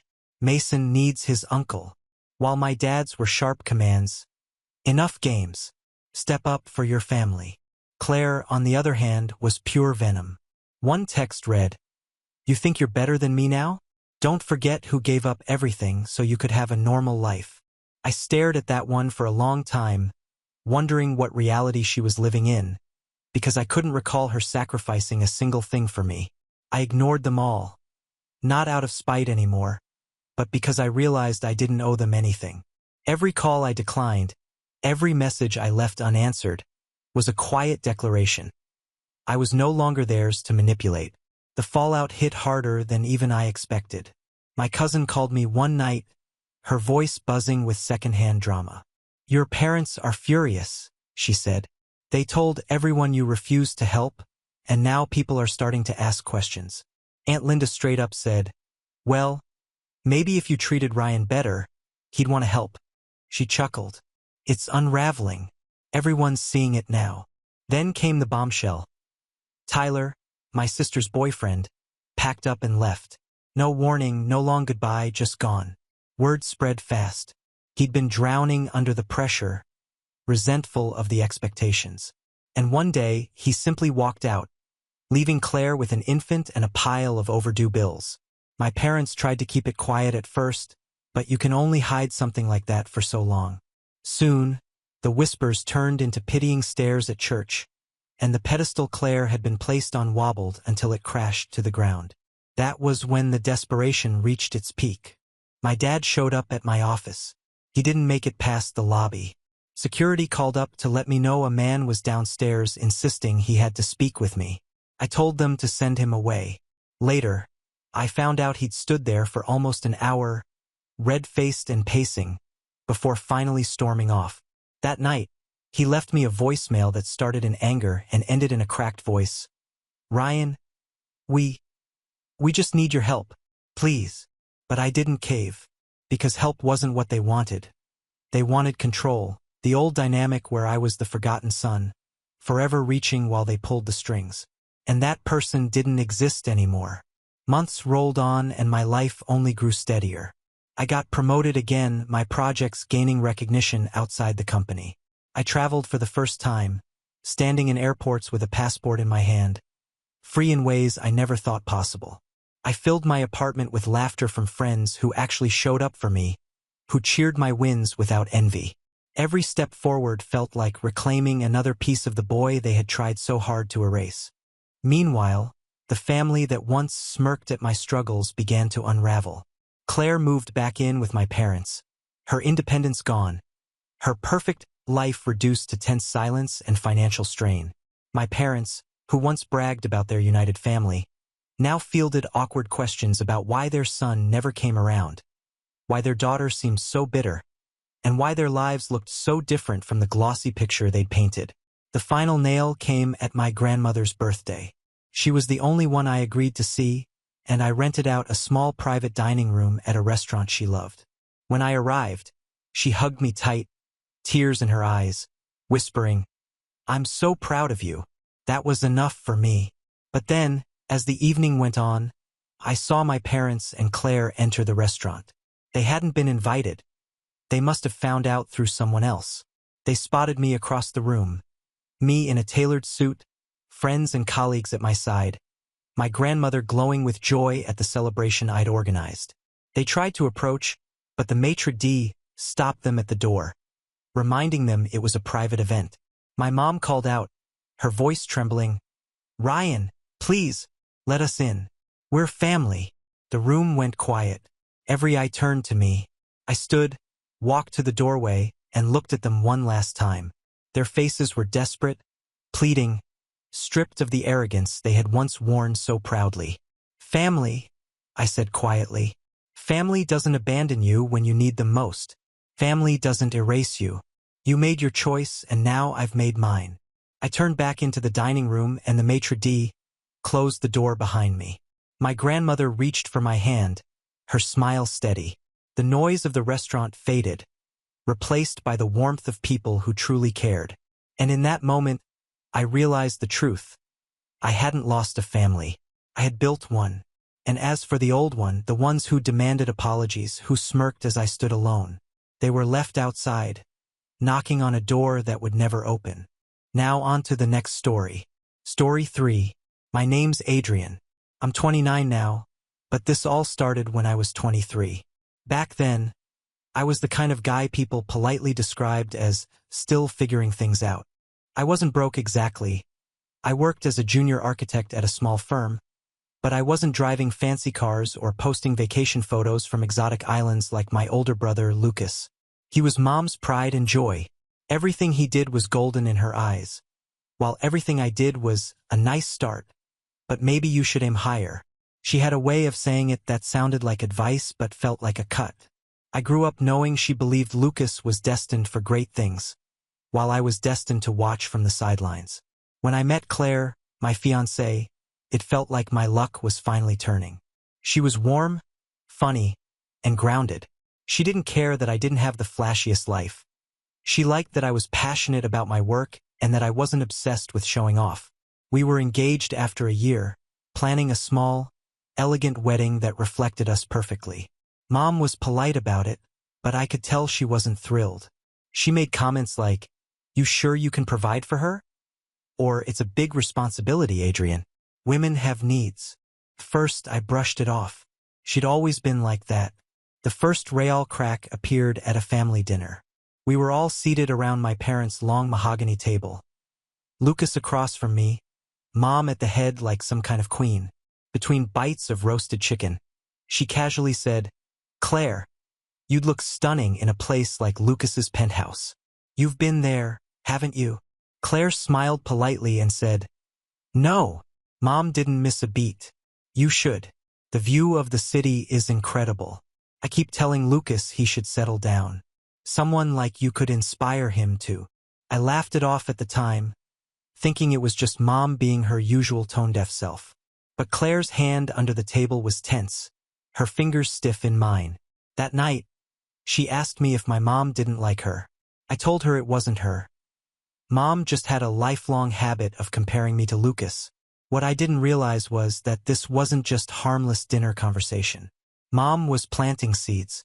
Over the next few months, little things started changing. Claire would come back from errands and mention she'd run into Lucas, who just happened to be in the same part of town. Or she'd get texts from Mom inviting her to help plan a surprise for me, which I thought was sweet until I noticed those plans never materialized. When I'd ask about them, Claire would get vague, saying it was just small talk. I wanted to believe her. Then came the night I'll never forget. I'd worked late on a project and swung by my parents' house to drop off some old family photos Mom had been asking for. As I walked up the driveway, I noticed Lucas's car parked out front. Inside, laughter spilled from the living room. I peeked in through the side window, just instinct, not suspicion, and froze. Mom, Lucas, and Claire were sitting together, glasses of wine in hand, deep in conversation. Mom was leaning forward, speaking low, but clear enough for me to catch. "Claire, you're a smart woman. Lucas can give you the life Adrian never could. He's already established. He can give you security, status, everything a woman deserves. Lucas smirked like this was all perfectly natural. Claire didn't look offended. She looked thoughtful. My heart was pounding so hard I thought they might hear it. I didn't stick around to hear more. I left without knocking, drove home, and sat in the dark for hours, replaying her words in my head. Every instinct told me to confront them right away. But another part of me, the quieter, colder part, told me to wait, to watch, to see just how deep this went. Over the next 2 weeks, I noticed Claire pulling away. She was too tired for date nights, too busy for wedding planning. Then one evening, she sat me down at my own kitchen table, hands folded neatly in front of her like she was in a meeting.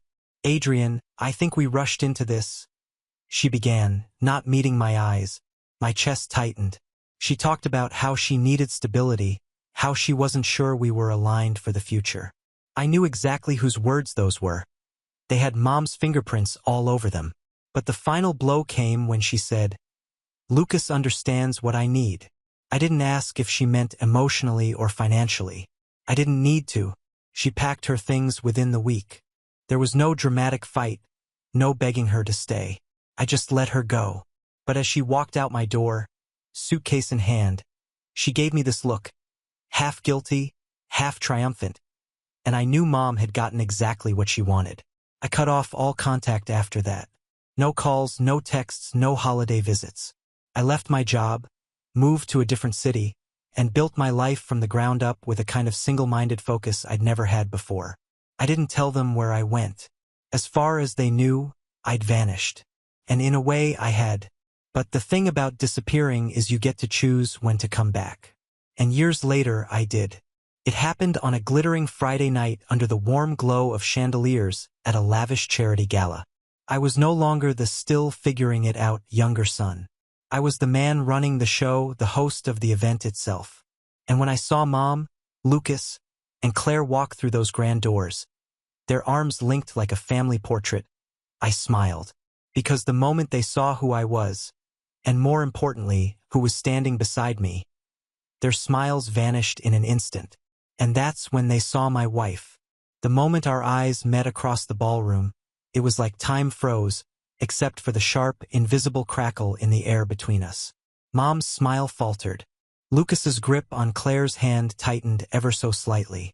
And Claire looked like she'd just stepped into a nightmare she didn't know was still breathing. My wife, standing beside me in an emerald green gown that caught the light with every move, tilted her head and whispered something that made me laugh softly.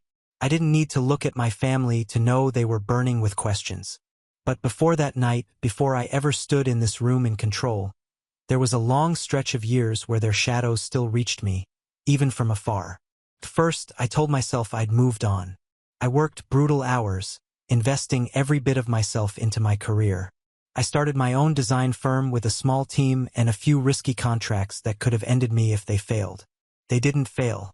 Within 3 years, we were winning bids against firms that had once turned me away without a second glance. I didn't post about it. I didn't send updates. I knew my family. If they didn't hear my name, they'd assume I'd stayed the second-place son, and that suited me just fine. But then, little reminders of them started creeping into my life again. At first, it was small. An email from an old family friend just checking in, slipping in comments about how Lucas and Claire are doing so well.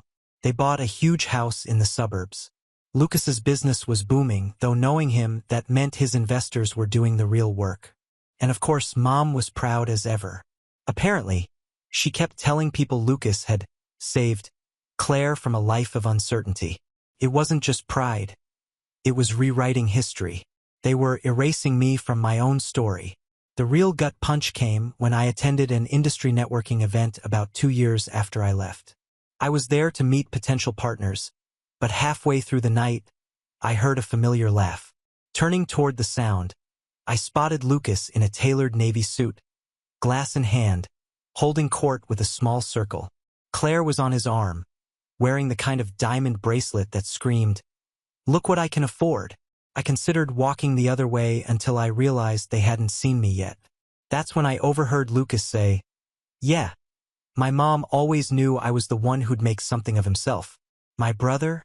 Well, he meant well, but he didn't have the drive." Claire saw that too. The people around him chuckled politely, and Claire just sipped her wine with the faintest smirk. It was such a clean, public dismissal of my entire existence that I had to walk outside before I said something I'd regret. After that night, the anger stopped being a dull background noise. It became something sharper, something I could use. Still, they kept popping up. Lucas sent a LinkedIn connection request out of the blue, not to reconcile, but to invite me to a business opportunity presentation for one of his ventures. I didn't respond.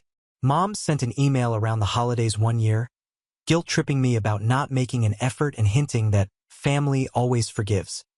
As if I'd been the one who betrayed anyone. And yet, I could tell from the way they kept trying to loop me in on their terms that they wanted to keep me in my place. They wanted me to see their success, to silently acknowledge their version of events. That I was the one who'd been left behind.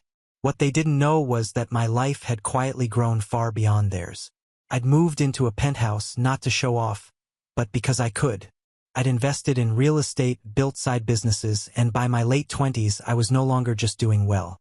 I was in a position where I could walk into a room and control the conversation. And the more I built, the more one thought kept circling in my mind. If the day ever came when our paths crossed again, I wouldn't just be prepared. I'd be holding all the cards. That day came sooner than I expected. An acquaintance of mine, someone high up in the philanthropic scene, suggested I host a charity gala for a cause I genuinely cared about.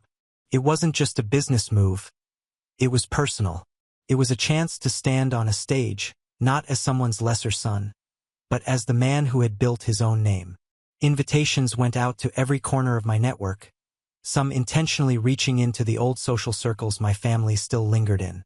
And so, that night in the grand hall under crystal chandeliers, with cameras flashing and a string quartet playing in the background, I saw them walk in. Mom, Lucas, and Claire, dressed to impress, clearly thinking they were the stars of the evening until they realized whose name was printed on the gold-trimmed program. Lucas's face flickered with something between surprise and discomfort. Mom tried to recover with a gracious smile that didn't quite reach her eyes. And Claire, her eyes darted from me to my wife, and something in her expression tightened like she'd just been caught in a memory she didn't want to remember. I could feel the tension building, like a bow being drawn back. But I didn't walk over. Not yet. I wanted them to stew in it, to feel the ground shift under their feet as the night went on. And then, in a moment I'll never forget, Mom leaned toward Lucas and whispered something, probably thinking I couldn't see, and he nodded. Whatever she said, it was clear they were already scheming. They still thought they could play me. That was their first mistake. It happened just 40 minutes into the gala, right after the first round of speeches ended. I had been making my way through the crowd, shaking hands, smiling for photos, and letting my wife handle conversations with some of the higher-profile donors. From across the room, I noticed Lucas and Claire slip away from the main floor. At first, I thought nothing of it. People wander off all the time at these events. But then I caught a glimpse of my mother following them. Something in my gut tightened. It wasn't curiosity that pulled me after them. It was instinct. The same instinct that had made me pause outside that living room years ago when I first heard my mother offering my fiancé to my brother like a business deal. I moved quietly, weaving through waiters carrying trays of champagne until I reached a side corridor leading toward the private lounge area.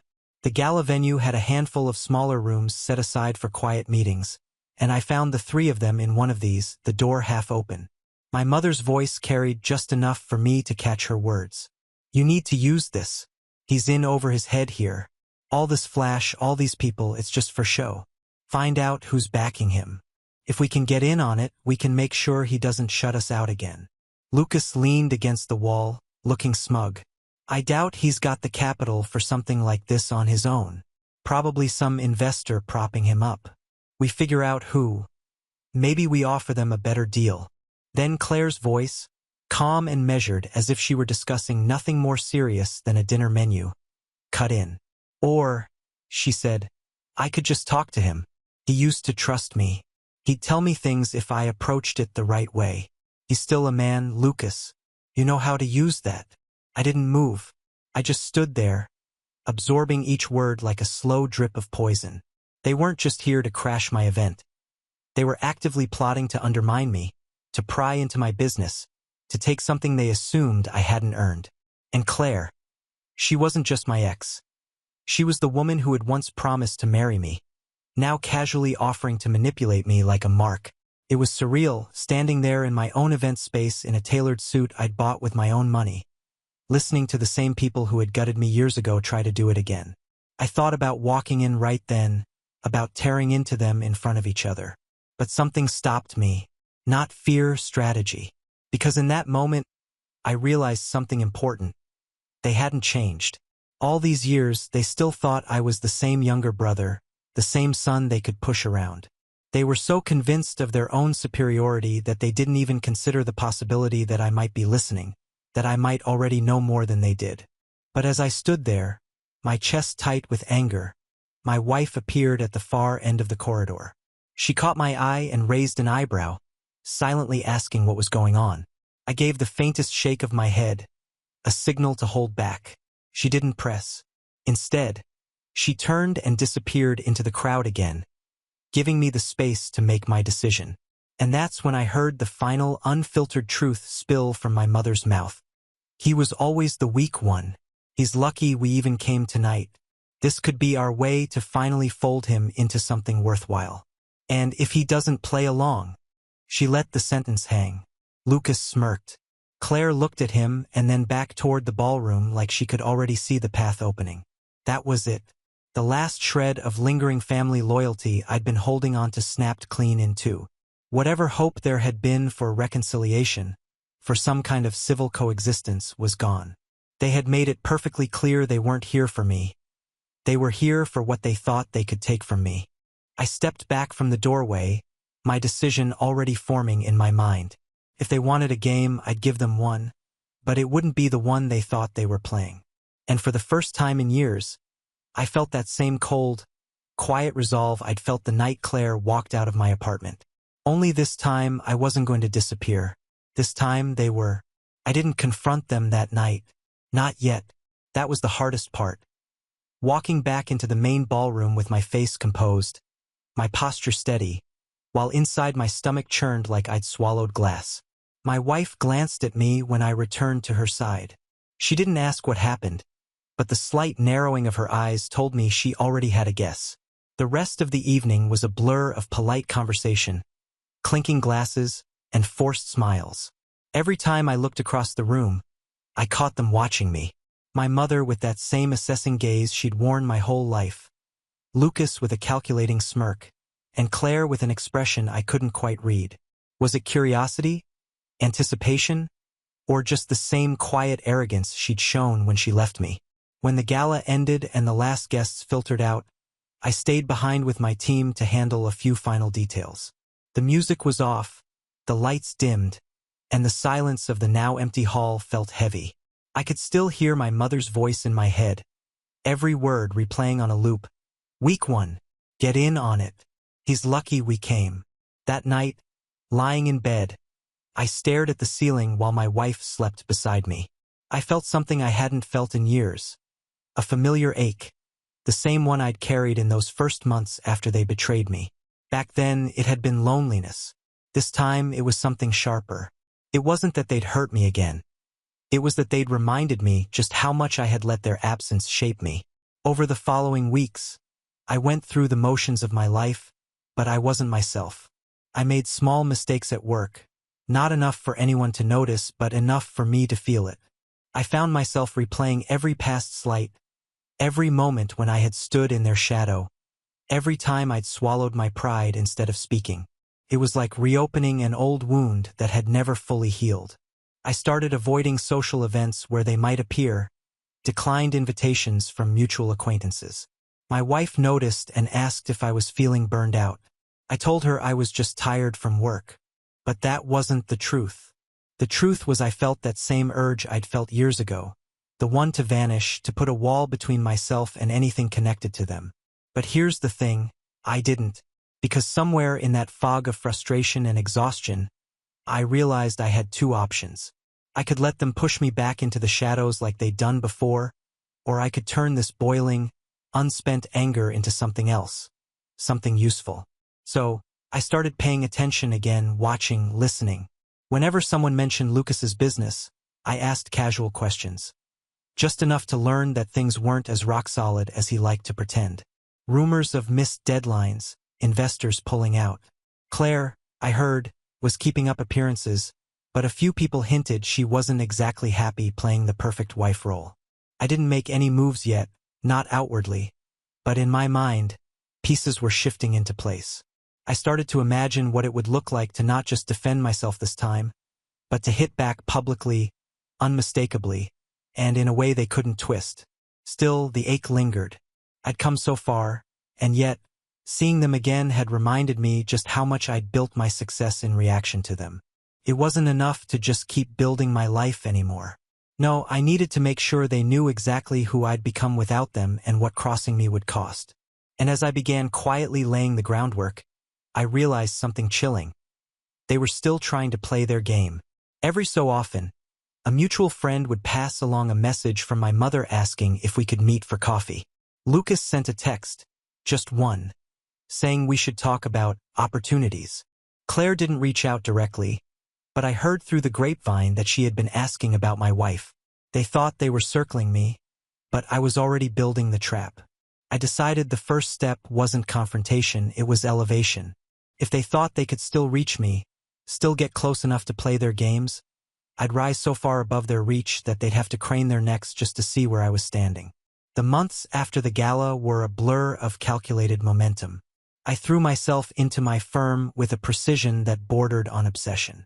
Every pitch we made was sharper, every proposal backed by research so airtight it was impossible to refuse. I expanded into markets I'd been cautious about before: high-end commercial spaces, luxury residential projects for clients with deep pockets and long memories. These weren't just jobs. They were statements. And the statements were heard. Within 8 months, my company was not just profitable, it was thriving. We landed a project that put my name in industry publications, the kind of coverage that sticks in people's minds. My face was on the cover of one magazine, smiling in front of a model of a high-profile development. It wasn't vanity, it was visibility. The more my name appeared, the more I noticed a shift in the way people treated me. Doors that had been closed years ago now opened with invitations. Meanwhile, I didn't just focus on architecture. I diversified: real estate investments, partnerships, and hospitality. Even a small stake in a tech startup run by a friend from my early career days. Every move was deliberate. Every step made it harder for them to believe the week one narrative they'd been feeding people. And as my professional life soared, so did my personal one. My wife and I traveled Paris, Santorini, Kyoto. Each trip a reminder of the life I'd built without anyone's approval but my own. She was more than a partner. She was my sounding board, my confidant. She never pushed me to act against my family, but she understood. Sometimes she understood without me even having to say the words. I started hosting events, not on the scale of the gala, but intimate, curated evenings with influential guests. Politicians, business leaders, creatives, and philanthropists. People who valued discretion but also remembered who made them feel seen. Word got around, and suddenly I wasn't just a businessman. I was a connector, a name worth knowing. That's when I started hearing about Lucas more frequently, and not in flattering ways. His business was slipping. 2 of his largest contracts had fallen through. An investor had backed out after a disagreement over spending. There were whispers that he'd over-leveraged himself buying that mansion in the suburbs. And Claire, I heard her name in hushed conversations, paired with words like restless and isolated. I didn't reach out. I didn't gloat. I let the distance grow because I knew that every inch of it made my eventual move sharper. The turning point in my rise came when I was invited to co-chair a massive annual fundraising event, one that eclipsed the gala I'd hosted. This wasn't just about charity. It was a power nexus, a place where deals were made over glasses of champagne, and the right introductions could alter someone's trajectory overnight. The invitation wasn't just an honor. It was a declaration that I'd arrived in a league they could never have imagined for me. And I made sure the guest list included just enough people from the old circles to guarantee the news would reach my mother, Lucas, and Claire. Not as an invitation, no, not yet, but as a headline they couldn't ignore. By then, my network was so wide that any information I wanted, I could get. I didn't even have to dig for it. Mutual contacts would volunteer it unprompted, as if feeding me updates on their decline was a favor. And each piece of news was another brick in the wall I was building between the man they thought I was and the man I had become. Still, I kept my movements quiet. I wanted them curious. I wanted them wondering how I'd gone from struggling younger son to someone they couldn't even approach without an introduction. And most importantly, I wanted them to come to me, because when they finally did, I'd be ready. And that opportunity came faster than I expected. A mutual acquaintance. Someone who still drifted between my world and theirs. Let slip that Lucas was desperate to land a contract on a development I was partially funding. He didn't know I was involved yet, but he would. And I decided right then that it was time to stop letting them circle in the dark. It was time to draw them into the light. The tip about Lucas's desperation was the crack I'd been waiting for. The project in question was a luxury mixed-use development, prime real estate in a booming part of the city. I wasn't the face of it, which was deliberate. My stake was tucked away behind a holding company, shielded by layers of investment partners. On paper, I was just one of many contributors. In reality, I had more influence over the decision-making than anyone outside the inner circle could guess. I called my contact on the project's board, a man named Porter, who had a fondness for expensive cigars and even more expensive secrets. "I hear there's interest from a Lucas Hale," I said casually over lunch, watching his reaction. Porter smirked. "Your brother?" he asked, surprised. "He's been making noise about wanting in, but well, his proposal is shaky. And between you and me, his reputation isn't exactly helping." That was useful, more than useful. Reputation in my circles wasn't just about image. It was currency. And Lucas was running low. I leaned back, swirling the last sip of my drink. "If he pushes again, tell him the board's considering other candidates." But I paused just long enough to make it sound like an afterthought. If I were to back someone's involvement, it might carry weight. Porter caught on immediately. He didn't press for details. In this world, knowing too much could be a liability. But the seed was planted. Lucas's access now depended on me, whether he realized it or not. Over the next few weeks, I quietly gathered more threads. Through another contact, a financial advisor I'd met at a charity dinner, I learned that Lucas had taken on high-interest bridge loans to cover his cash flow issues. That explained the urgency. He wasn't just chasing the development for prestige. He needed the payout to keep from sinking. And then came the real gem, Claire. I didn't go looking for dirt, but sometimes dirt finds you. A woman I'd worked with on a design project mentioned she'd seen Claire at an upscale cafe with a man who was definitely not Lucas. She wasn't being coy. She described them laughing, leaning in close, holding hands across the table. I didn't react outwardly, but inside I felt the old, familiar flicker of satisfaction. Not because I cared about Claire anymore, but because I knew what this meant. The cracks in their perfect image were widening, and I now held more than enough leverage to pull them apart entirely. But I didn't rush. This wasn't about exposing them right away.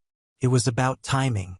It was about engineering a moment so precise that when the truth landed, it would leave no escape route. That's when I made the call to the event coordinator for the annual fundraising gala I was co-chairing. I gave them an updated guest list. Long, curated, and filled with people I wanted in that room. Near the bottom, I added 3 names that would seem out of place to anyone who didn't know the history. My mother, Lucas, and Claire. It wasn't a peace offering. It was bait. The invitations went out 2 weeks later, embossed on thick cream cardstock, sealed with the event's crest. I knew they'd accept. Pride wouldn't let them stay away. Not from an event where I would be the one greeting guests at the door, shaking hands and giving the keynote address. And when they walked into that ballroom, they wouldn't just see me. They'd see the people whose respect they'd always craved. The kind of people who didn't just talk about influence, but wielded it like a blade. I'd be standing in the center of that world. They'd be on the outside trying to find a way in. And that's when I'd decide how to let them in, or if I would at all. The night of the gala arrived crisp and clear, the kind of autumn evening where the air felt expensive. The venue, a restored Art Deco theater, glowed from within, every window spilling warm light onto the marble steps.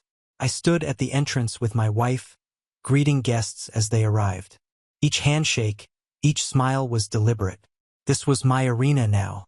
When the black sedan pulled up and my mother stepped out in a deep navy gown, her expression was poised but hungry, scanning the crowd for recognition. I didn't flinch. Lucas followed, wearing a suit that was almost perfect, almost just a touch too eager, as if hoping to prove he still belonged among people like this. Claire emerged last, her dress shimmering in the lamplight, her arm hooked through his. She smiled, but it was thin.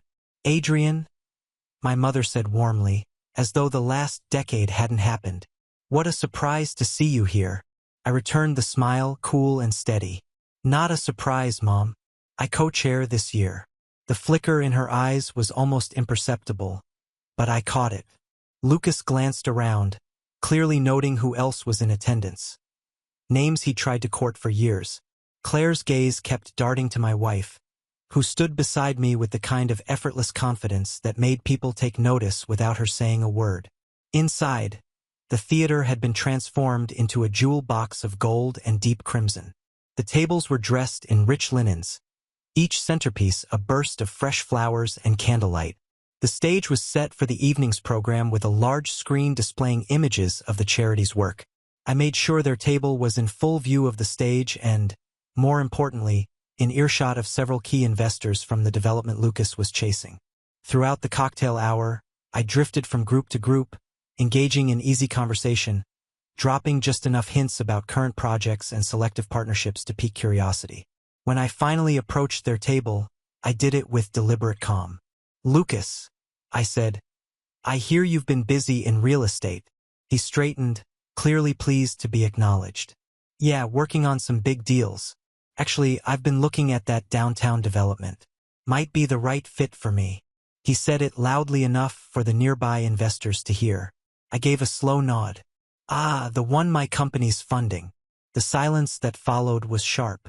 One of the investors at the next table turned his head slightly, interest caught. Lucas blinked, trying to mask the sudden calculation in his eyes. My mother recovered first.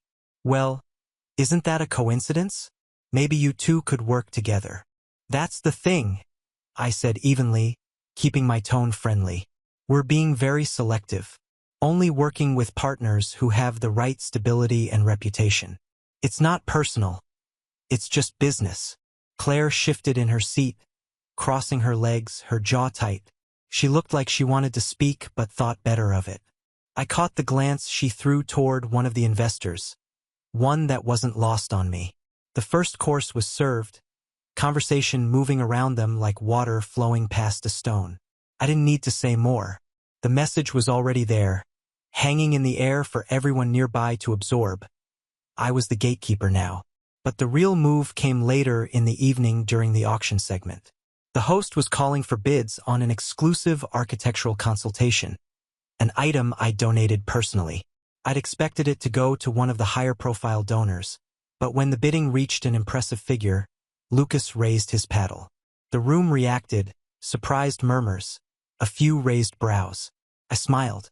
"That's generous, Lucas," I said into the mic, though I should mention, the consultation is contingent on working with clients whose projects align with our brand standards. The words were polite, but in this crowd, they landed like a verdict. Everyone understood. He could bid all he wanted, but without my approval, there was no deal. The host moved on quickly, and Lucas lowered his paddle, face tight. My mother's lips pressed into a thin line, and Claire suddenly found her wine glass very interesting. I'd drawn the line in front of everyone who mattered to them and done it without a single raised voice. They couldn't spin it as pettiness. It was just business, and they'd been shut out. But the night wasn't over. I had one last card to play. It came during the final toast when I invited my wife on stage to thank the donors. As she stepped up beside me, the lights catching the diamond on her hand, I could see Claire's eyes widen just a fraction, recognition dawning. Because my wife wasn't just stunning. She was someone Claire had met years ago, briefly, when she was still with me. Someone she had underestimated completely. I watched as Claire leaned ever so slightly toward Lucas, whispering something I couldn't hear, her expression pale under the golden lights. That was the moment I knew they realized the game had shifted entirely. And I wasn't done. After the toast, I stepped down from the stage with my wife, and the applause rolled over us like a wave. We returned to mingling, but I could feel their eyes on me from across the room. My mother, Lucas, and Claire sitting in a tight, silent triangle at their table. The energy around them had shifted completely. Where earlier they'd been leaning into conversations, smiling for attention, now people passed by without stopping. It wasn't just me they were avoiding. It was the optics. In a room like this, reputation was currency, and tonight they'd lost a stack of it in front of the very people they'd been hoping to impress. The Real hit came 2 days later. Porter called me. Just a heads up. Lucas reached out again about the development. We told him we were going in a different direction. Didn't mention you, but he'll know. I thanked him, hung up, and almost immediately my phone buzzed again. This time from a mutual contact I hadn't spoken to in years. Heard about your brother, they said. Words spreading fast. Investors are skittish. This might be the start of the end for him. Within a month, 2 more of his backers pulled out, citing strategic differences.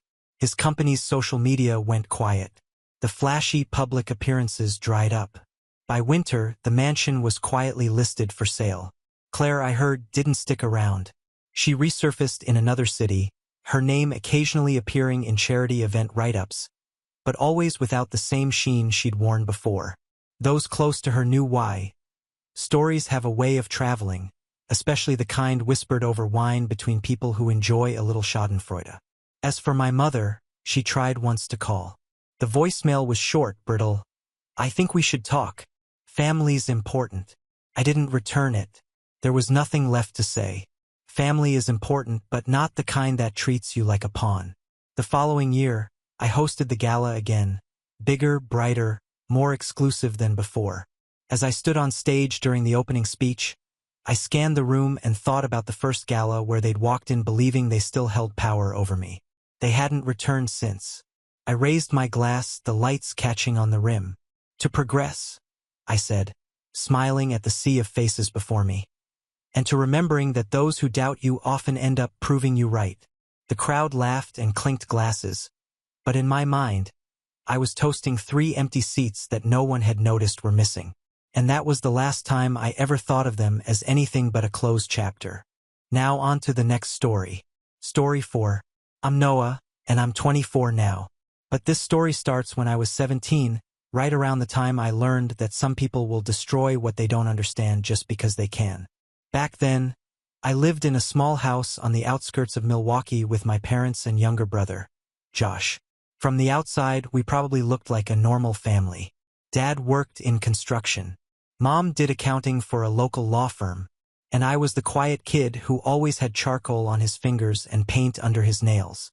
But on the inside, it was different. My parents didn't believe in dreams. They believed in paychecks, stability, and what they called practical ambition. Anything else, anything creative, was, in their words, a waste of time and a one-way ticket to nowhere. My obsession with painting started when I was 11. I still remember the first time I saw a Bob Ross rerun on PBS. Something about the way he brought a blank canvas to life. It lit something in me. At first, I drew in secret. I scribbled trees and crooked skies in the margins of my math notebooks, used the backs of grocery lists for sketches, and even stole printer paper when I had to. But eventually, I saved up enough to buy a cheap set of acrylics from the dollar store. And that's when I really started creating. My room became a mess of canvases propped up against the walls, paint-streaked shirts, and the constant scent of linseed oil. I was happy. I was in my own world, and I thought that maybe, just maybe, if I got good enough, my parents would see what I saw. That hope died one rainy Friday in October, a week before my 18th birthday. I had just finished my largest piece yet. It was a massive abstract painting. Vivid blues clashing against searing reds, shadows of hands emerging from waves. It was the first time I felt like I'd captured something real, something raw. I stayed up all night perfecting it. And when morning came, I actually brought it downstairs to show them. Dad was reading the paper, coffee in hand. Mom was sorting laundry. I stood there, heart pounding, holding this canvas like it was a piece of my soul. And I said quietly, "I think I finally got it right." They barely looked up. Dad gave this scoff, this short, dismissive breath through his nose, and said, "What is that supposed to be?" Mom added without looking up, "Is this why your grades are slipping?" I told them it wasn't about school, that it was more than a hobby, and that I was going to apply to art school in Chicago. I still remember the silence that followed, that thick, lead-heavy silence that always came before something awful. Dad stood up. He didn't yell. He didn't curse. He just walked over, took the painting out of my hands, opened the back door, and tossed it into the fire pit. I was so stunned, I didn't move. I just watched him grab a bottle of lighter fluid and strike a match. And as flames engulfed the canvas, he looked at me and said, "This trash will never be worth anything. Noah, stop embarrassing yourself." Josh was in the living room. He saw the whole thing. He didn't say a word. He just turned the volume up on the TV like none of it mattered. I didn't cry. I didn't scream. I just walked back to my room, shut the door, and sat on my bed in complete silence. That night I didn't eat. I didn't sleep. I just stared at my wall, which still had paint smears from where I'd leaned finished canvases. And I realized something. I'd never convinced them. I could paint the ceiling of the Sistine Chapel, and they'd still find a reason to mock it. So I stopped trying. I didn't stop painting, though. I just stopped letting them see it. I started working weekends at a bookstore downtown and saved every penny. When I had enough, I bought cheap canvases from a salvage shop 2 neighborhoods over. I'd store my supplies in a locked trunk under my bed and only paint at night using a clip-on lamp and earbuds so no one could hear the brush strokes. I didn't post anything online. I didn't tell friends. It was mine, my private rebellion, my quiet survival. The next year, I got a partial scholarship to a community college. My parents assumed I was studying graphic design. They didn't ask, and I didn't correct them. I used the classes to build a portfolio and secretly applied to 3 art schools out of state. When I got into one on a full ride, I packed up my stuff while my parents were at work and left a note that just said, "Thanks for everything." I moved to Denver, lived in a dingy apartment with peeling wallpaper and no heat in the winter, but I was free. And more than that, I was finally around people who understood me. People who didn't laugh when I said I wanted to create something that made people feel, professors who pushed me, and classmates who challenged me. I sold my first painting in my second year for $2,000. It felt unreal, like someone was paying me to breathe. The years passed. I graduated, took odd jobs, painted during the day, and bartended at night. I got my own studio space, tiny, but it was mine. My work started gaining traction online. A collector in New York bought one. Then a gallery reached out, then another. By 24, I'd sold 12 pieces at 5-figure prices. One, a piece titled Ashes, had bidding wars between 2 wealthy clients. I didn't even plan that title, it just came out. And then came the gallery opening. A massive white-walled space in Chicago. Spotlights, wine glasses, murmured voices. I was standing in the corner, nervous out of my mind, when I saw them. My parents walked through the door. I don't know how they found out. Maybe Josh told them, maybe they saw the flyer online. But there they were. My dad in a stiff blazer, my mom in her pearls. Both of them looking like they just walked into a stranger's home. And then they saw Ashes. It was the center of the exhibit, lit up like it was sacred. Deep crimson streaks with charcoal black at the edges. A scorched canvas reborn. The plaque read, Ashes 2018. Original burned in 2017. Recreated from memory. Estimated value, $500,000. I saw their faces. The way my mom's mouth parted slightly. The way Dad's eyes narrowed, then widened, then narrowed again. They didn't say anything. They just stood there frozen while guests murmured around them and collectors asked to speak to the artist. And I didn't walk up to them. I didn't say a word because in that moment I didn't need to. But that's not the end. Not even close. because 3 days later I got a call from a blocked number, then another, then a voicemail. My mom, her voice sweet and shaky, said, "Honey, we should really talk. We're proud of you, your father and I. Please call us when you have a second." That was just the beginning. I didn't call her back. Not at first. I sat on that voicemail for a full week, letting it sit in my inbox like a ticking time bomb. I must have replayed it a dozen times, trying to decode the sudden change in tone. This was the same woman who once told me that real jobs don't come with brushes and daydreams. Now she was proud of me. My father, the same man who threw my work into a fire without blinking, was suddenly interested in talking. No, they weren't proud. They were stunned. And stunned people get desperate. After the voicemail came the emails. At first, they were short and polite. "We were so impressed with your exhibit. You've come so far. Let's reconnect." Then they grew more familiar, almost clingy. "Your father and I would love to fly you home sometime. Josh wants to see you too." I didn't believe that for a second. Josh and I hadn't spoken in 5 years.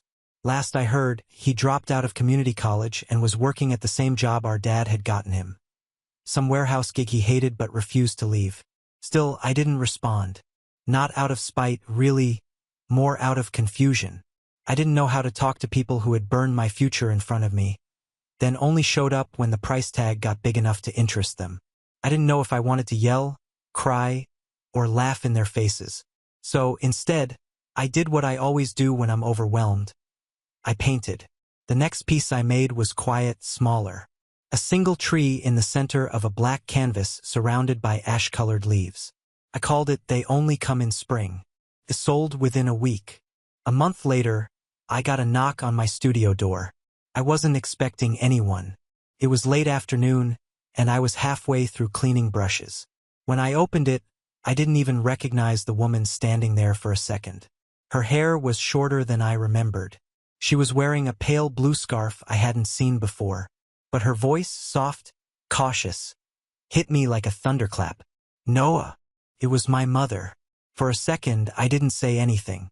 I just stared at her. She gave a small, hopeful smile, like this was some kind of reunion scene in a made-for-TV movie. I didn't return it. Instead, I opened the door wider, not out of kindness, but because I wanted her to see exactly what she'd been ignoring all these years. The canvases, the awards on the shelf, the half-finished works drying in the corner. She stepped inside like she was walking into a cathedral. "I've been trying to reach you," she said softly, turning slowly to take it all in. "You've done well. Far better than we thought you would." I leaned back against the wall and crossed my arms. "You mean better than you hoped I wouldn't?" That one stung. I saw it flash across her face. She let out a shaky breath. "We were scared. Your father and I, we didn't know how to support something we didn't understand. Art, it never made sense to us." I shrugged. "It didn't have to. You just had to let it matter to me." There was silence for a while. Then she reached into her bag and pulled out something that stopped my heart for half a second. A photo. A printed picture of the original painting they had burned. I had forgotten anyone ever took one. It was blurry, probably from her phone back then, but unmistakable. The colors, the hands, the chaos. "We didn't destroy this because we hated it," she said, placing the photo gently on the nearest table. "We destroyed it because we were scared of losing you. Scared that you'd waste your life chasing something that wouldn't give anything back. And instead," I said, staring at the image, "you made sure it couldn't." I don't know if she teared up or if the light just caught her differently in that moment, but when she spoke next, her voice cracked just enough to sound real. "I'm sorry." 2 words. Too late. Too heavy. Too empty. "I don't need an apology," I said. "I needed a family back then." She didn't argue, just nodded like she knew it wouldn't change anything. Then she looked at me and asked something I didn't expect. "Can we come to your next showing?" It hung there between us like smoke in a small room. I didn't answer right away. I just looked at her, trying to find something genuine behind the practiced face. And maybe, just maybe, it was their regret buried under layers of pride and fear and too many years of pretending they were always right. But before I could answer, there was a knock at the door again. This time it was Josh. He stepped into the studio like he owned the place. sunglasses on, phone in hand. He didn't even look around before blurting, "Yo, Mom." He's not answering his texts either. Let's just ask him now. Then he saw me, paused. "Noah, bro, long time." I didn't move. Neither did he. And then he smiled. That same crooked, smug smile from the last time I saw him, when he watched my painting burn and said nothing. "We've got a proposal for you," he said, sliding his sunglasses onto his head. "You're famous now, right? $500,000 a painting. Look, Dad's not doing too great financially, and I've got some stuff I'm trying to launch, so get out," I said without raising my voice. He blinked. "What?" I pointed to the door. "You heard me." Josh laughed like I'd made a joke. "Come on, man. Don't be like that. We're family." That word, family. I stepped closer. "You weren't family when you sat there while they humiliated me. You weren't family when you watched that painting burn and laughed. You weren't family when I left and none of you called for 5 years." He looked caught off guard, like the words were hitting harder than expected. "You don't get to show up now and pretend we're close because I finally have something you want." My mom stepped in, trying to calm the situation. "Noah, honey, he didn't mean it that way." I looked at her then. How did he mean it?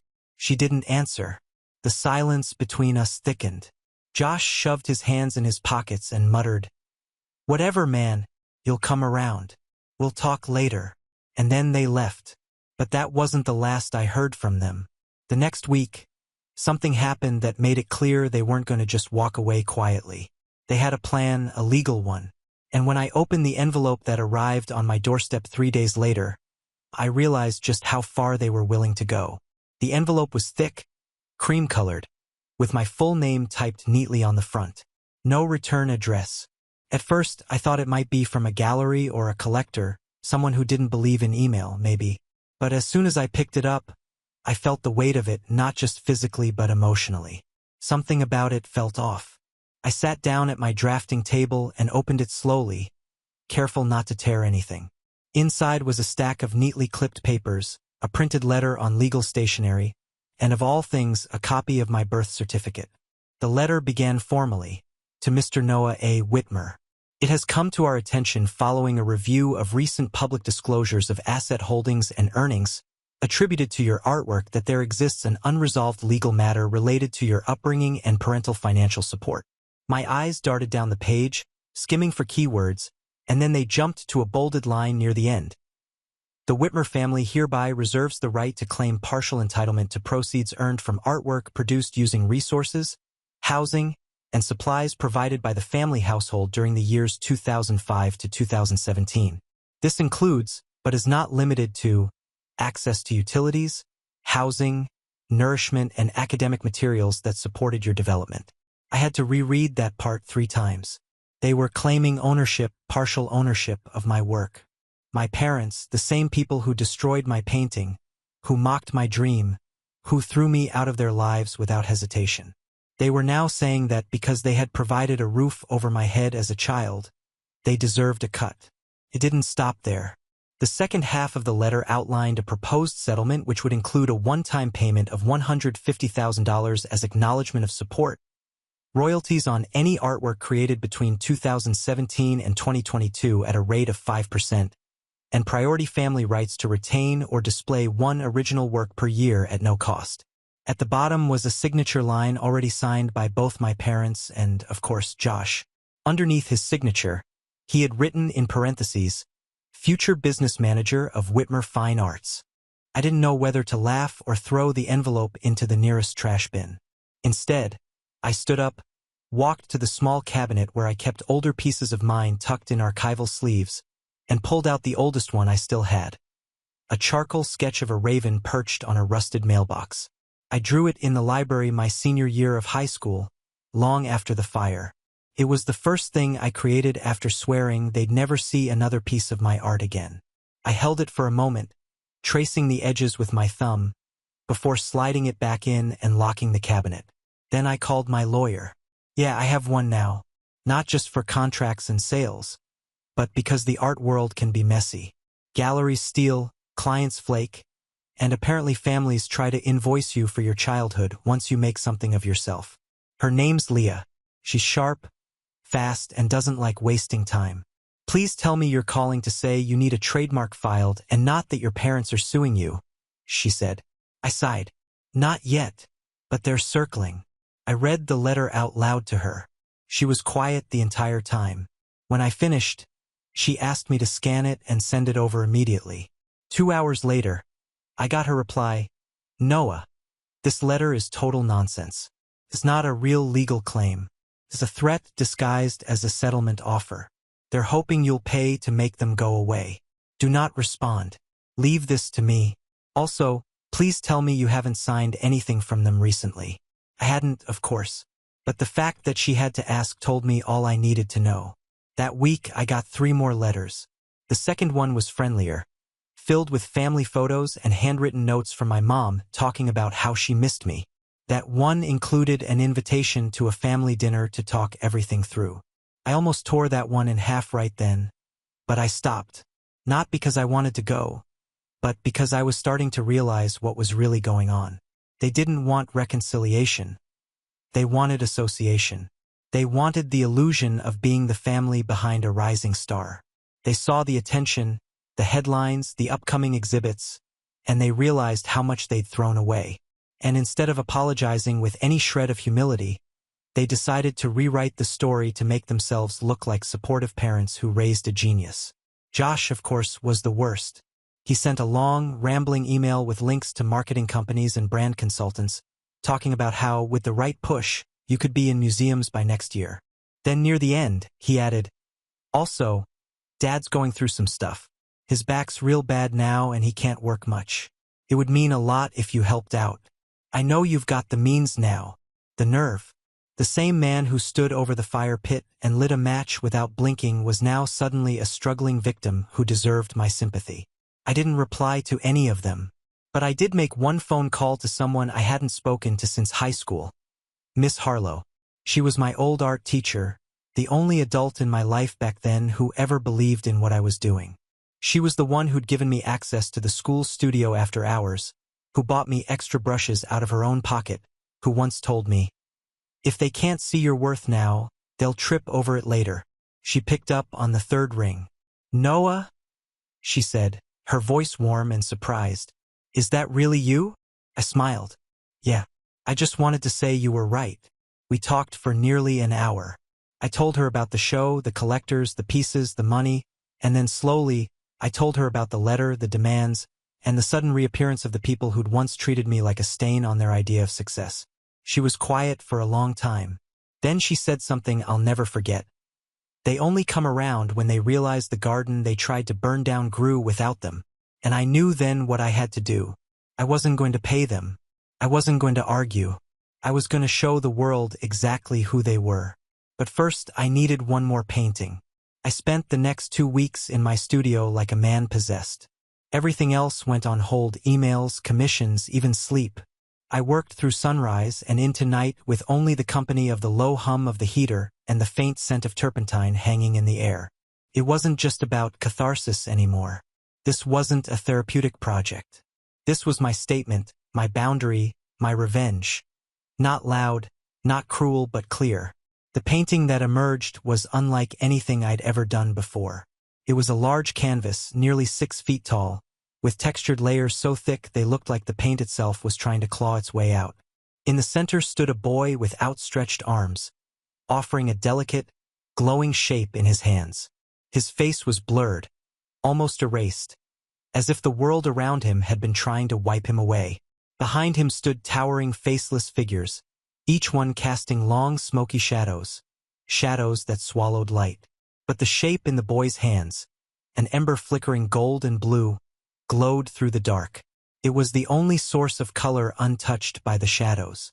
I called it Inheritance, a quiet jab, a title that would mean nothing to strangers but cut deep for those who knew the context. I contacted my gallery and asked them to include it in the upcoming showcase, my biggest yet. They were thrilled. The buzz around my last exhibit had turned heads, and they'd already lined up journalists and collectors from New York and even London. Inheritance would be the final piece displayed, the anchor of the night. I didn't tell them what it was about. I didn't have to. The emotion on the canvas was enough. When the night came, I arrived an hour early, dressed in black, hair tied back, quiet as always. I walked the floor once slowly, taking in my own work, and then I waited. They arrived 30 minutes after the doors opened. I saw them from across the room. My father, stiff in an old suit that didn't quite fit. My mother, clutching her purse like a lifeline. And Josh, chewing gum like he was crashing a frat party. They looked out of place among the sharp-dressed crowd, the murmuring critics, and art lovers sipping sparkling wine. They didn't see me at first. They saw inheritance. The moment they approached the piece, the room fell away. My mother's face went pale, her eyes scanning the boy in the center, her lips parting in disbelief. My father stood still, silent for once. And Josh, ever the commentator, gave a low whistle. "Damn," he muttered. "That's got to be about us." I stepped out from the side just as he said it. "It is." They turned, and there I was, close enough to see the flicker in my mother's eyes, to watch my father's jaw clench. Josh grinned as if he still thought this was salvageable. "Noah, my man." "Noah," my mom said softly. "This is beautiful. Really. We're proud of you. You've come so far." I didn't smile. Funny. I got here the minute I left. She flinched like I'd slapped her. My dad looked around, uncomfortable now that attention was shifting toward us. A few guests had paused, sensing the tension. Josh leaned in. "Look, bro, you've made your point. You're a success. All right, so what's next? Maybe we sit down, talk business." "No," I said. He blinked. "No." I pulled something from my coat. An envelope identical to the one they'd sent me weeks before. I handed it to my mother. "What's this?" she asked, turning it over. "Consider it a counter-proposal." They opened it. Inside was a letter, just one paragraph. "This document acknowledges that the undersigned, Noah Whitmer, does not owe nor will ever owe any compensation, recognition, or share of profits to members of the Whitmer family for any artistic or personal achievement, past, present, or future. Any further attempts to pursue financial claims, public misrepresentation, or coercive contact will be met with legal action. Signed, Noah A. Whitmer." Attached was a cease and desist prepared by Leah. My father crumpled the paper in his fist. "You really think you can cut us off like this?" "I didn't cut you off," I said, meeting his glare. "You did 7 years ago when you made me choose between your approval and my art. I chose. You just didn't expect the choice to matter." Josh muttered something under his breath, but I didn't care anymore. This was the final canvas, the last confrontation.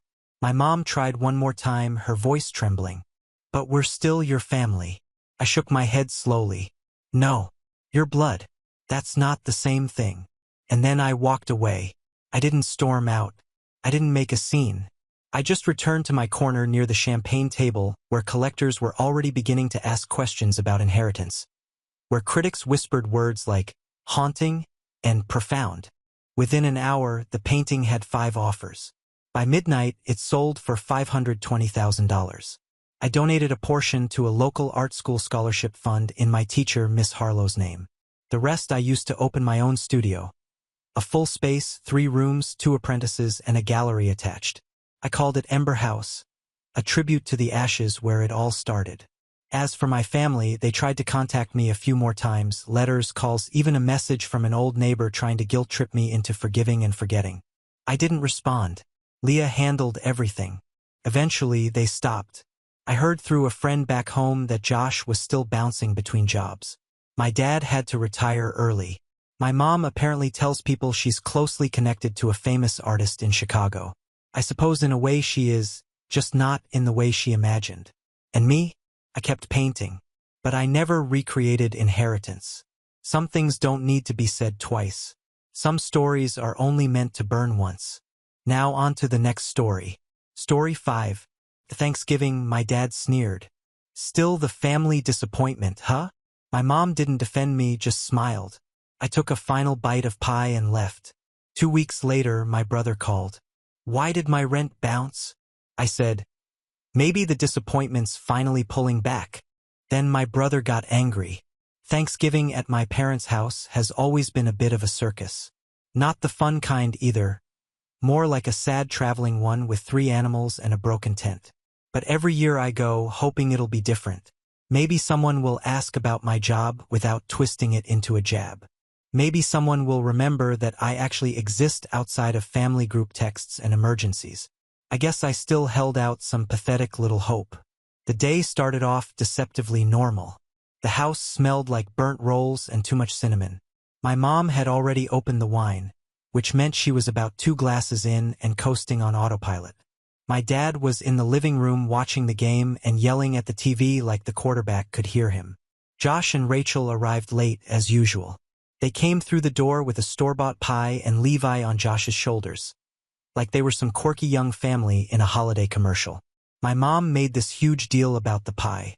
Even though she had specifically asked me to bring dessert, she barely glanced at the box I handed her.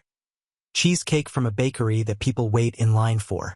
It just sat on the counter untouched while everyone raved about Josh's dried-out pumpkin thing like it was some sacred offering. Josh had always been the golden boy. Failed 2 majors in college, dropped out, got a job at some logistics warehouse through a friend of my dad's. Married a woman who treats everyone like they're standing in her sunbeam, and somehow still ended up the success story.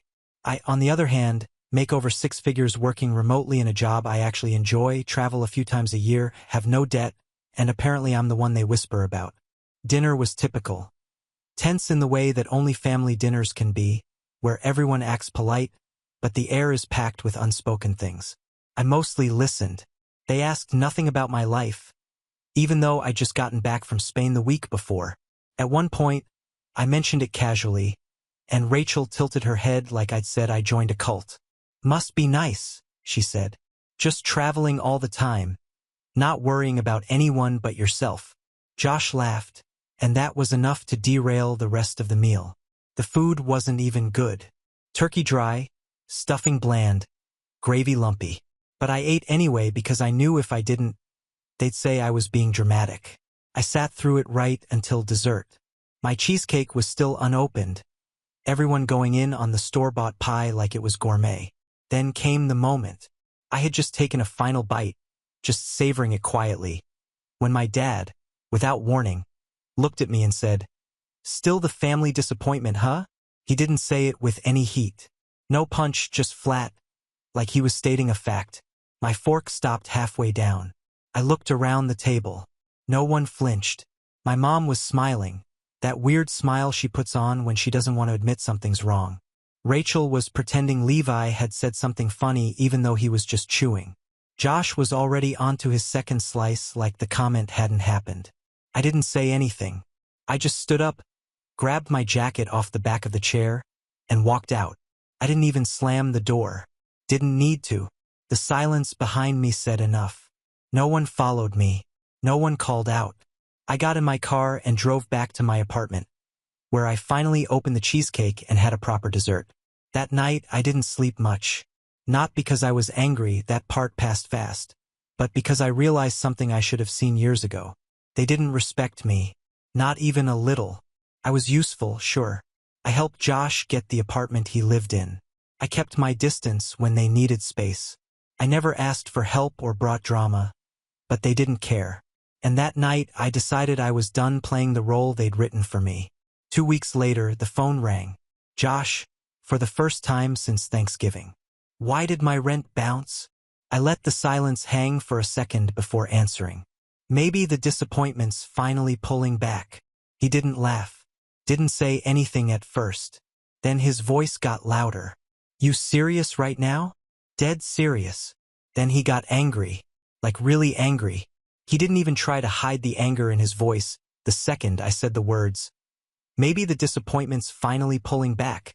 There was this pause, just a few seconds of silence that told me he got it. Then he lost it. What the hell does that mean? I didn't answer right away.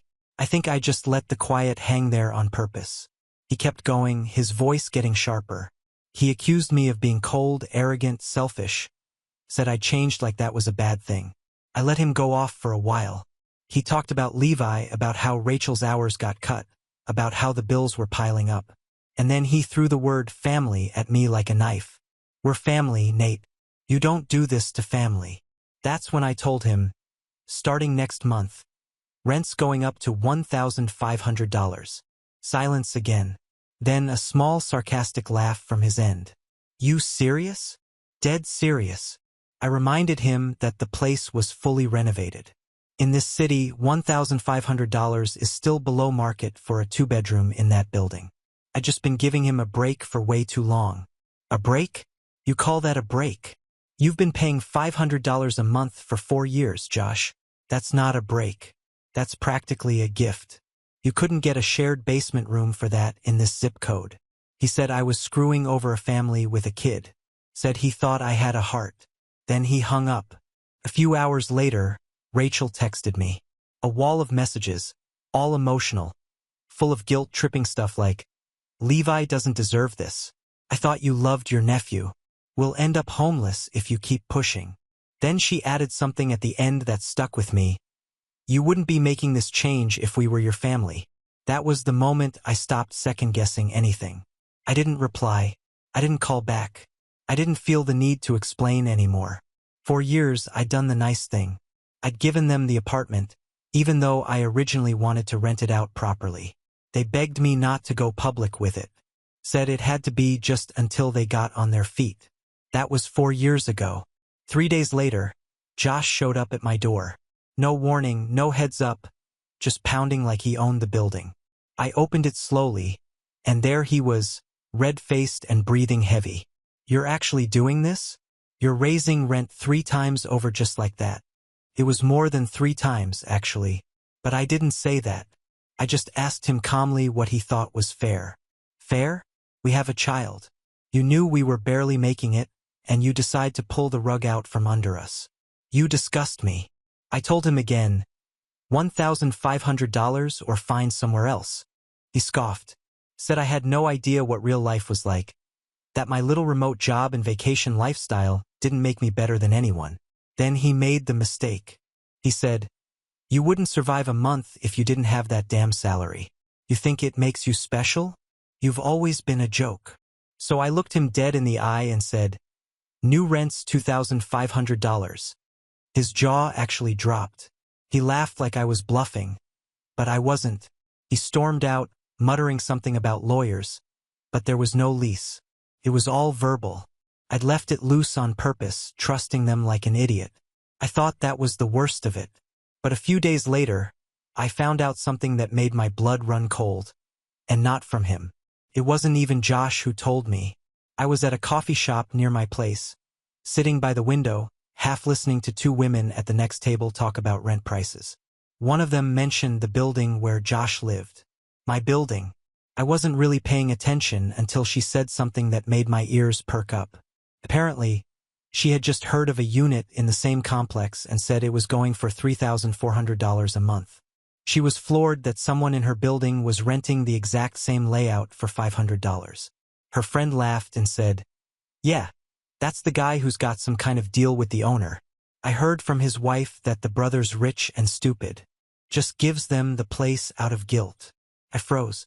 I leaned over and asked, sorry, did you say Rachel? They looked surprised. One of them nodded. Yeah, she lives with her husband and kid on the 5th floor. You know her. Unfortunately, I left without finishing my drink. By the time I got home, I was seething. It wasn't even about the money at that point. It was the narrative they were spinning. That I was some oblivious idiot they were leeching off, that I had so much money I didn't know what to do with it, so I just gave away apartments like party favors. I pulled up my texts, scrolled through years of half-hearted thank yous and vague promises to catch up when things got better. I thought about all the times I'd been told to wait, that they were almost stable, that next year would be different. And now this, Rachel going around bragging about their secret deal like I was some clueless ATM. I hadn't even told anyone else in my life what they were paying. Not because I was ashamed, but because I genuinely didn't want them to feel embarrassed. I kept it quiet to protect their pride. And they used it to feed their own story. I sent Josh a single text. You've got 2 weeks to move out. That's the end of it. He called immediately. I let it ring out. Then he called again and again. Finally, I picked up. What the hell are you talking about? You heard me. You're evicting us? There's no lease. You're not a tenant, you're a guest. And guests don't talk behind the backs of the people giving them shelter. He started shouting again. Said I was overreacting. Said it was just a joke that Rachel didn't mean anything by. He actually tried to blame the woman from the cafe, like I should be mad at her for eavesdropping instead of mad at them for lying. You've got 2 weeks, I repeated. Rachel showed up the next day. She didn't even knock, just stood outside my door and buzzed until I opened. She launched right into it, crying, pleading, saying she didn't mean for it to come out that way, saying it was taken out of context. I asked her one question. Did you or did you not tell people I was giving you the place because I'm rich and stupid? She didn't answer, just stood there looking cornered. Josh pulled up minutes later, told her to get in the car. He didn't even look at me when they drove off. Later that night, I got a call from my mom, and that's when I realized just how deep this went. When my mom called, I almost didn't pick up, but curiosity got the better of me. She started soft, like nothing had happened. Asked how I was. Mentioned something about a new casserole she was trying. Then, after a short pause, she slid into it. Josh told us you're kicking them out. Is that true? I said it was. Nathan, you can't just throw a family with a child out on the street. You have to be reasonable. I didn't say anything at first. Then I asked her how much she thought rent goes for in that building. She guessed wildly low. I corrected her. And how much has Josh been paying? $500. She went quiet. For a moment, I thought maybe she finally understood. But no, her voice came back firmer. So, you've been fine with that amount for years, and now suddenly you want to triple it? Why now?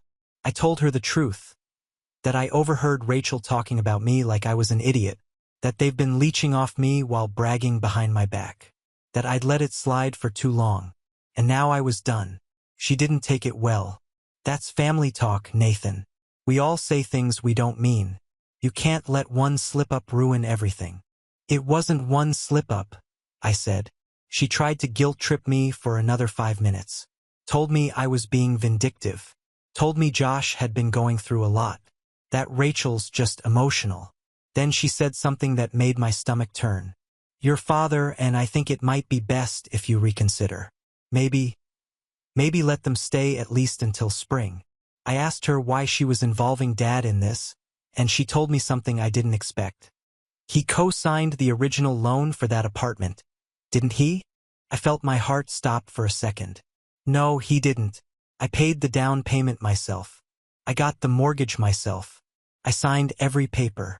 I told them about it the day I closed. Are you serious right now? She hesitated.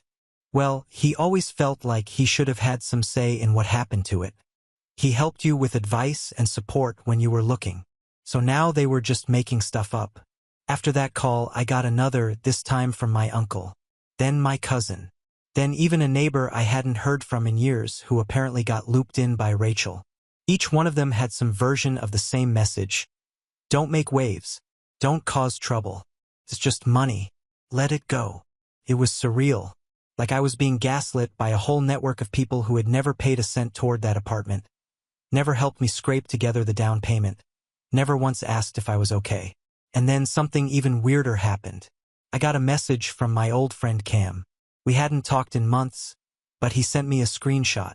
Rachel had posted a long, vague status on Facebook, one of those passive-aggressive paragraphs about being betrayed by someone who was supposed to protect us, and how blood doesn't always mean loyalty. Tons of sympathy comments underneath. People offering her spare rooms, asking if Levi was okay.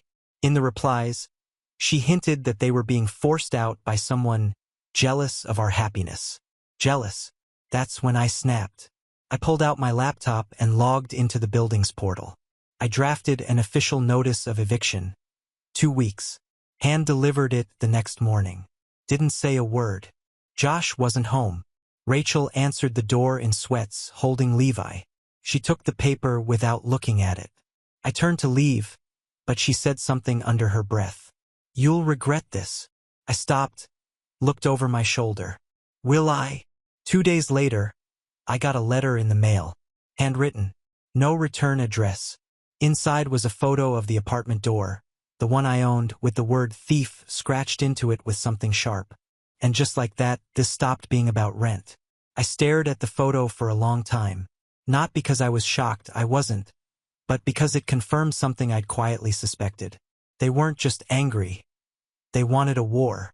The word thief was gouged right into the wood right below the peephole. Deep, aggressive. Definitely not done with a key or coin. Probably something sharper. The weird part, no one had reported it. Not the neighbors, not the building management. I called the front office and the girl on the line said no one had mentioned any damage to Unit 5D. I knew why. Josh had probably done it himself or let it happen and told Levi not to say a word. That kid was 5, not stupid but easily coached. That night I drove over. Just parked outside the building for an hour. Didn't go in, just waited. Rachel left with Levi, headed toward her car. She didn't see me. 10 minutes later, Josh walked out with a trash bag. I got out of my car and followed. He jumped when he saw me. Probably thought I was going to swing. I held up the photo. Want to explain this? He didn't even pretend to be surprised. Guess you got what you wanted. What I wanted. You think you're the victim here, Nate? You think because you make a little money and let us live in that shoebox, you get to control our lives.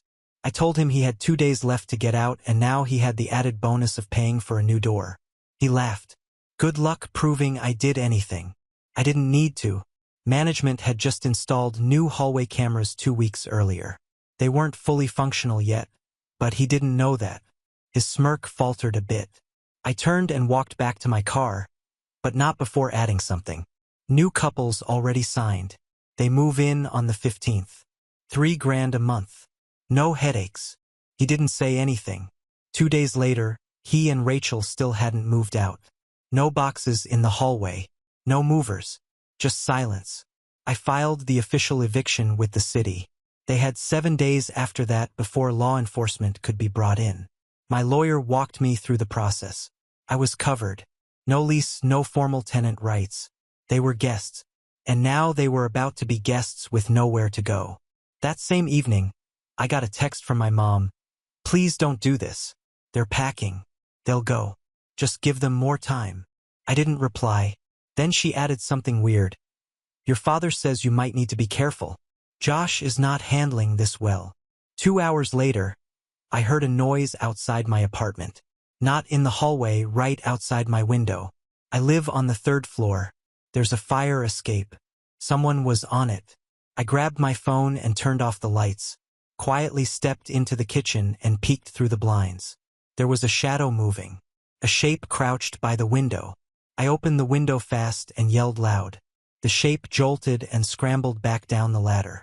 I didn't see the face, but I knew. The next morning, I filed a police report. Gave them the photo of the door. Described the figure. Didn't accuse anyone outright, didn't need to. But I did CC Josh on the email. That night, the movers showed up. Boxes, noise, Levi crying, Rachel barking orders, Josh not speaking.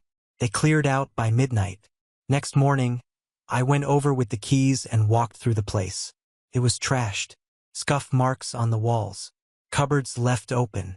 Carpet ripped in one corner. Levi's handprints on the sliding glass door smeared with peanut butter. They didn't leave a note, just a single receipt on the kitchen counter from a hardware store. One item purchased, wood carving tool. After the walkthrough, I didn't even get angry. Just stood there for a few minutes staring at the wreckage. There was something almost poetic about it. The way they left it all behind like a child smashing a toy they didn't want anyone else to have. The receipt was still on the counter, tucked under the switch for the kitchen light. One item, wood carving tool, paid in cash. It was petty, but I kept it. I emailed the photo of the damaged door to my building manager. He responded within the hour, already approved a contractor to replace it. I paid out of pocket $900, but I wasn't worried. I'd get that money back one way or another. Maybe not legally, but one way or another. The new tenants moved in 4 days later. A couple from out of state. Young, polite, enthusiastic. They saw the place for what it was. Renovated, spacious, priced fairly.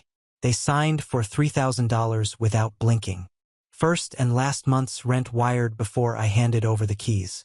I gave them a bottle of wine as a welcome gift. They texted a thank you photo with a smiling selfie by the window Josh had once taped a blanket over. The place felt clean again. Not just physically, the air, the walls, the space, like the weight had been lifted off the whole building. I figured it was over, but it wasn't. The calls started again. First from my dad this time, not my mom. "You went too far," he said. He didn't mention the fire escape. Didn't ask about the door. Didn't apologize for pretending he had any stake in the place. Just said I should have let them stay until Levi finished the school year. Then came the texts, not from family, but from people I hadn't talked to in years. A guy I worked with in college. Someone I knew from church growing up. Even a girl I'd gone on 2 dates with 5 years ago. All saying the same kind of thing. That I was cold, heartless, selfish. Rachel had been busy. Turns out she'd written a long post online, not just Facebook this time, Reddit, Instagram, a few local forums. Tagged it all with phrases like #FamilyBetrayal, #UnjustEviction, and #GreedyLandlordBrother. Left out the rent amount. Left out the fact that there was never a lease. Left out the part where her husband possibly climbed a fire escape to threaten me in my sleep. But she posted Levi's picture. Said he cried every night. Said he asked why Uncle Nathan didn't love them anymore. It almost worked. For a second, it almost got to me. But then I remembered what I'd overheard in that cafe. Rich and stupid. Jealous of our happiness. Thief. No, I didn't owe them anything. A few days after the new tenants moved in, I ran into Rachel at the grocery store. She was pushing a cart full of frozen meals and holding Levi's hand. He waved at me. I waved back. She didn't say a word, just stared at me like I was some stranger who'd hit her car in a parking lot. Then she said quietly, "You sleep okay now?" I smiled. Better than ever. They're living with my parents now.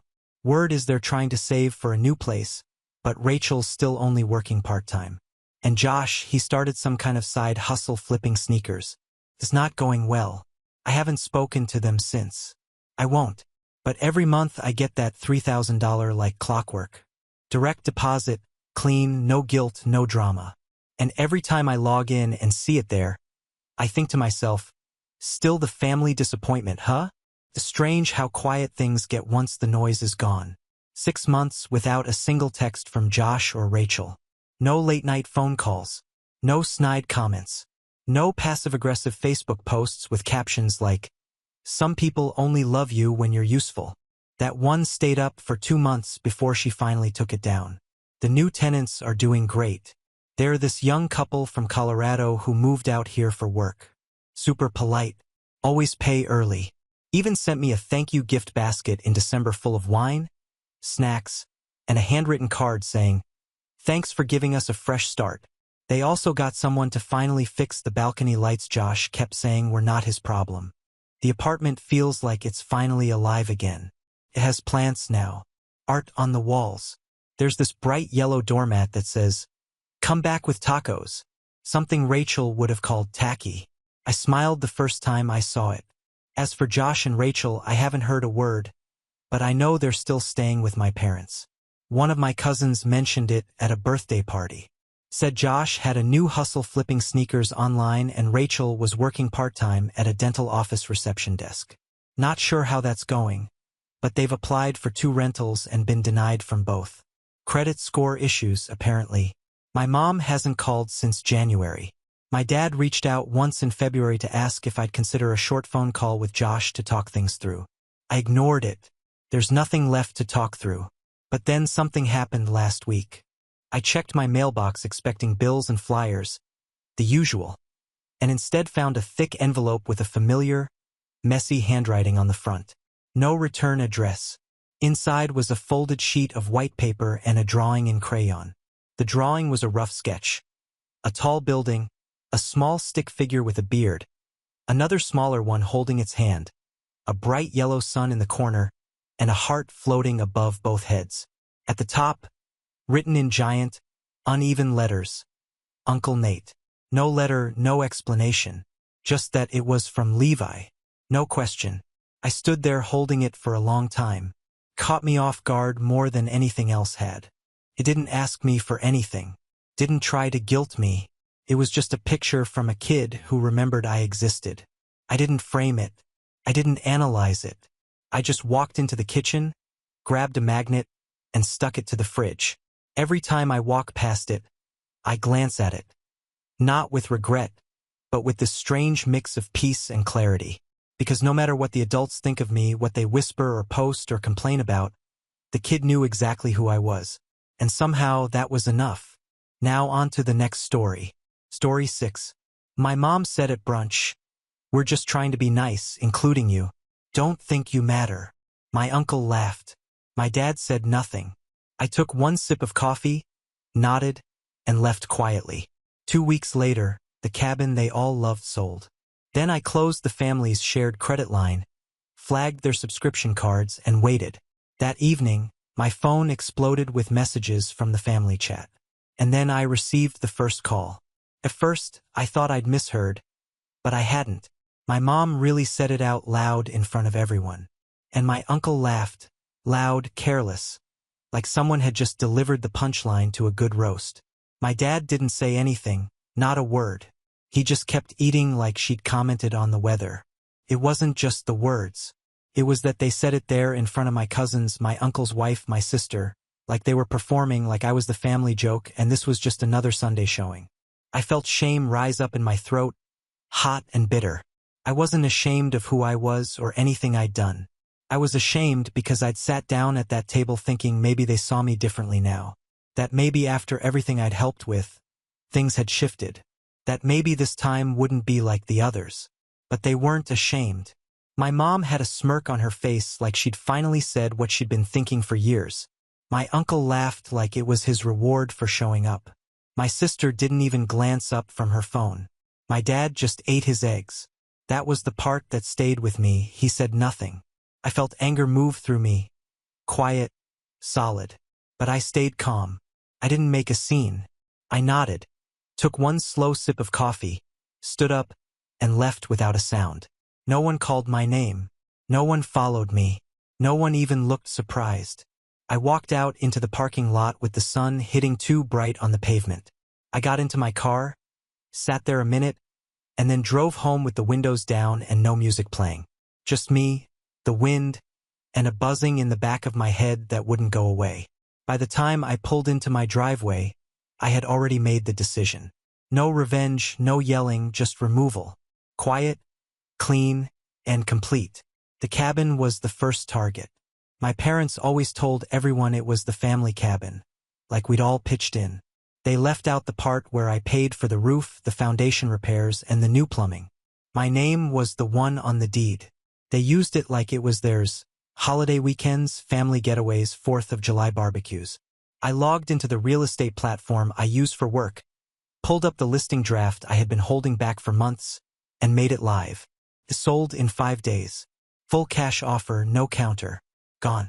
Next, I pulled up the shared credit line I'd opened for my parents when they wanted a new washer-dryer set and didn't have the cash.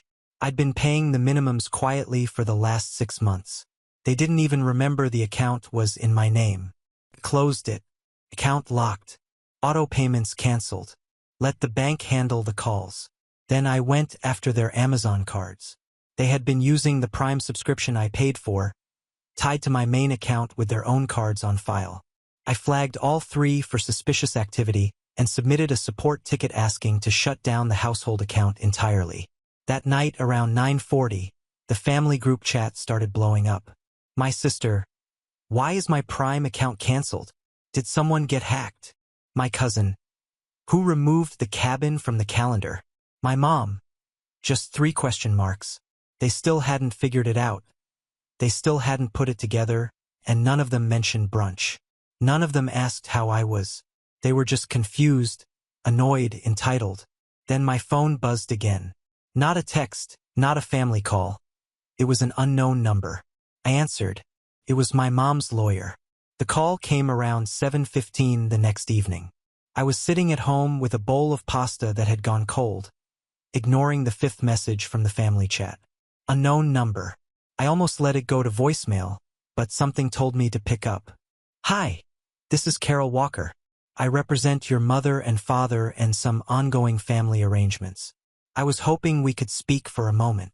Her voice was calm, professional, rehearsed. I didn't say anything, just waited.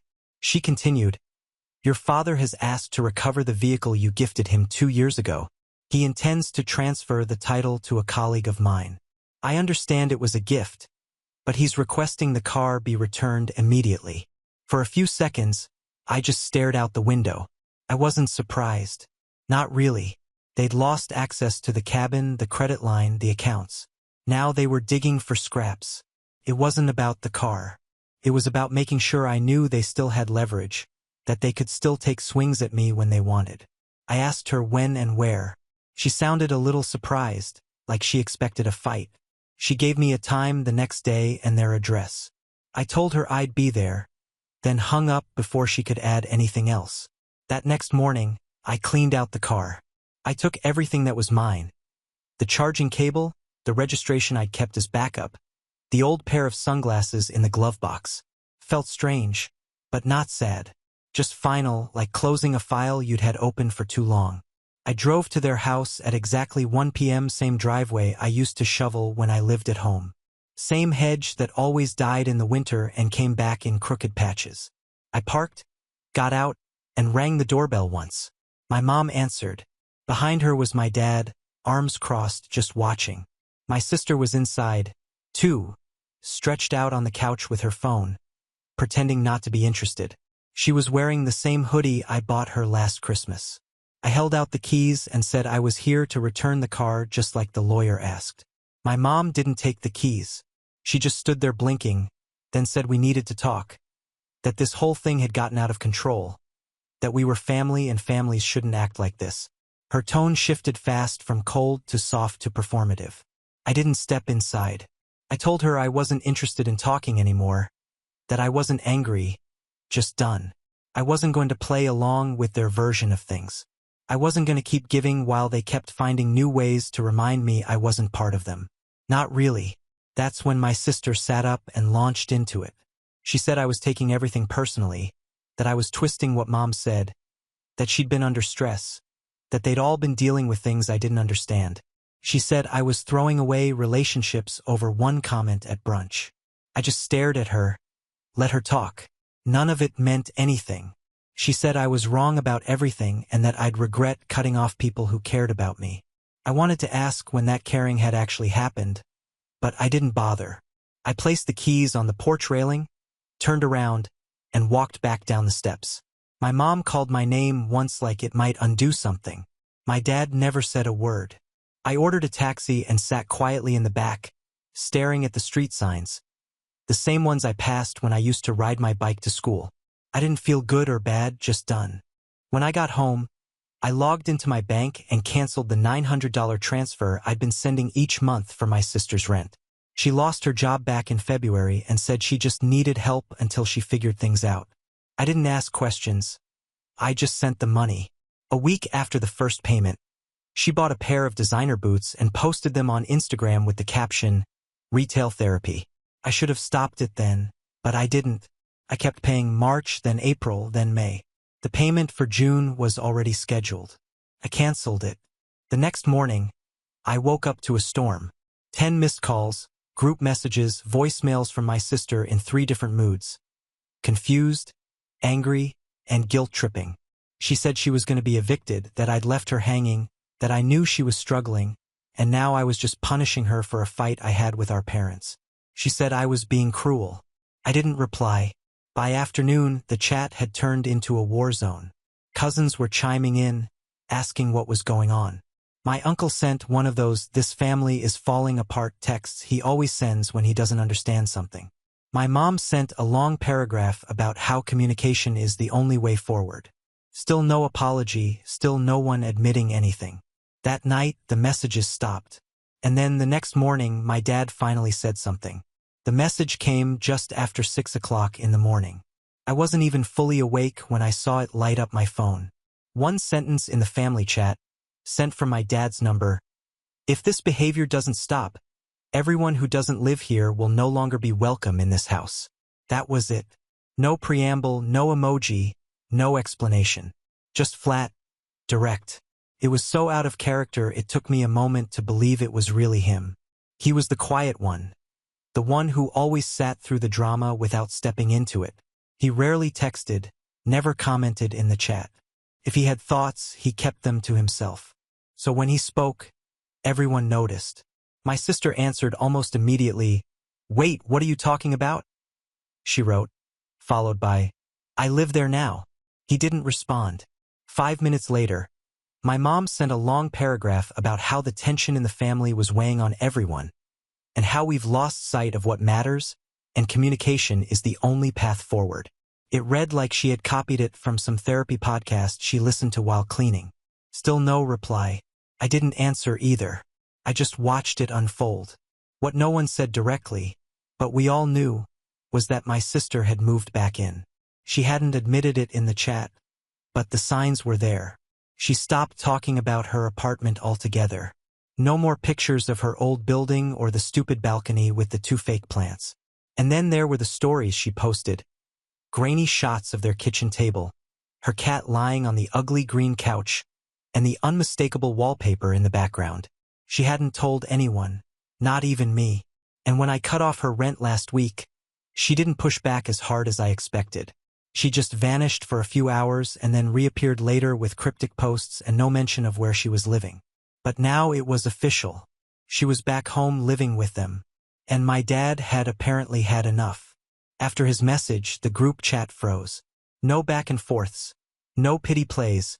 No one trying to shift blame. Just silence. Later that day, my uncle tried to lighten the mood. He sent a message saying, "How about a family barbecue? Clear the air. Burgers fix everything." No one reacted, not even with a thumbs up. That might have been the first time in family chat history a message went completely ignored. By evening, my mom tried again. Another long message, this one more emotional, about how no one was perfect but we had to find a way to heal.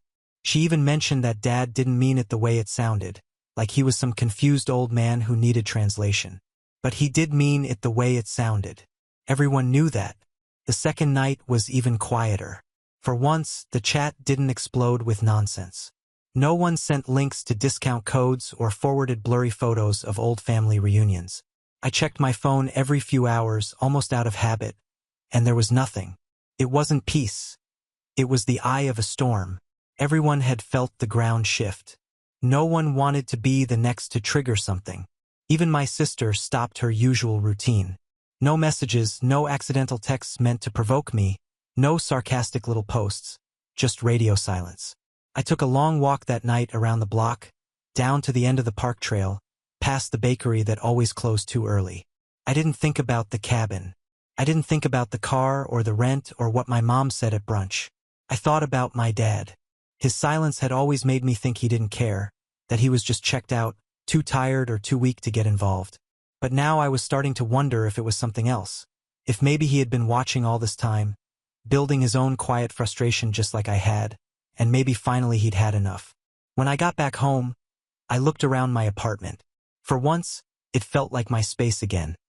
Clean, quiet, unbothered, no tension pressing in from the outside. The next day passed without a single family message. And that's when I noticed something I hadn't felt in a long time. Relief. No chaos. No guilt trips. No emotional ambushes. No one pretending the past never happened. Just quiet. And in that quiet, something else started to grow. My life began to feel like mine again. The silence didn't just continue. It deepened. 3 days passed, then 4.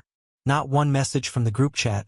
Not even from my mom, who used to send daily articles with titles like "How to Rebuild Trust in Families" or passive-aggressive memes about forgiveness.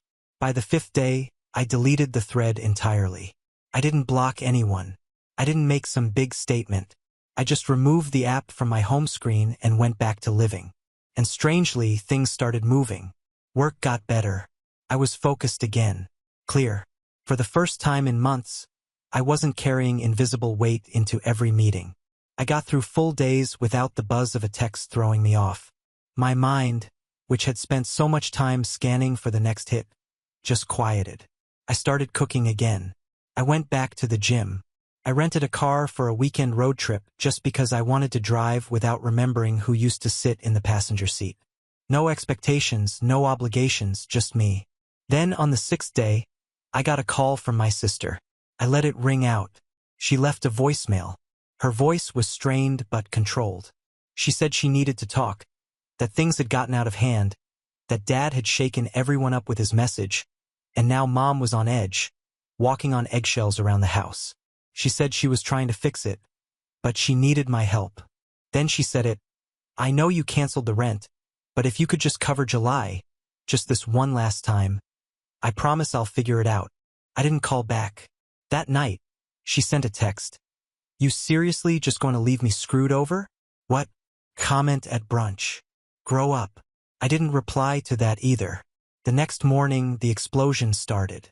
A cousin messaged me privately asking what happened and why everyone was acting like someone died. My uncle sent a new voice note saying I was being cold and immature. My mom wrote a paragraph that I didn't bother reading. I caught the preview in my notifications. It started with, "You're not the only one who's ever felt hurt," but the one that stuck came from my sister later that night. She wrote, "They're talking about making me leave. Dad won't even speak to me. Are you seriously okay watching that happen?" It was desperate, but not apologetic. There was no acknowledgement of anything she'd done, no recognition of what I'd been through. Just expectation, still thinking I'd come through, that I always would. I didn't answer. 2 days later, I got a notification from one of the old family group threads I hadn't muted yet. Just one message from my dad. "I told you all to stop. If you keep pushing, you won't have this house." No one replied after that. Not even her. After my dad's second message, the family group went dead silent again. Longer this time, 3 full days. Not a word. It was the kind of silence that doesn't feel peaceful, just loaded, like everyone was holding their breath, waiting to see who'd break first. On the 4th day, I was standing in line at the pharmacy when I got a text from a number I didn't recognize. It was just a link to a Facebook post. No message, just a link. I tapped it. It was my sister, a long public post about toxic families and how some people pretend to help just so they can control you later. She didn't use my name, but it was obvious who she meant. She wrote about a certain sibling who had financially abandoned her and turned the whole family against her for no reason. Comments poured in. Her friends chimed in with things like, "You deserve better," and "cut them off for good." I didn't comment.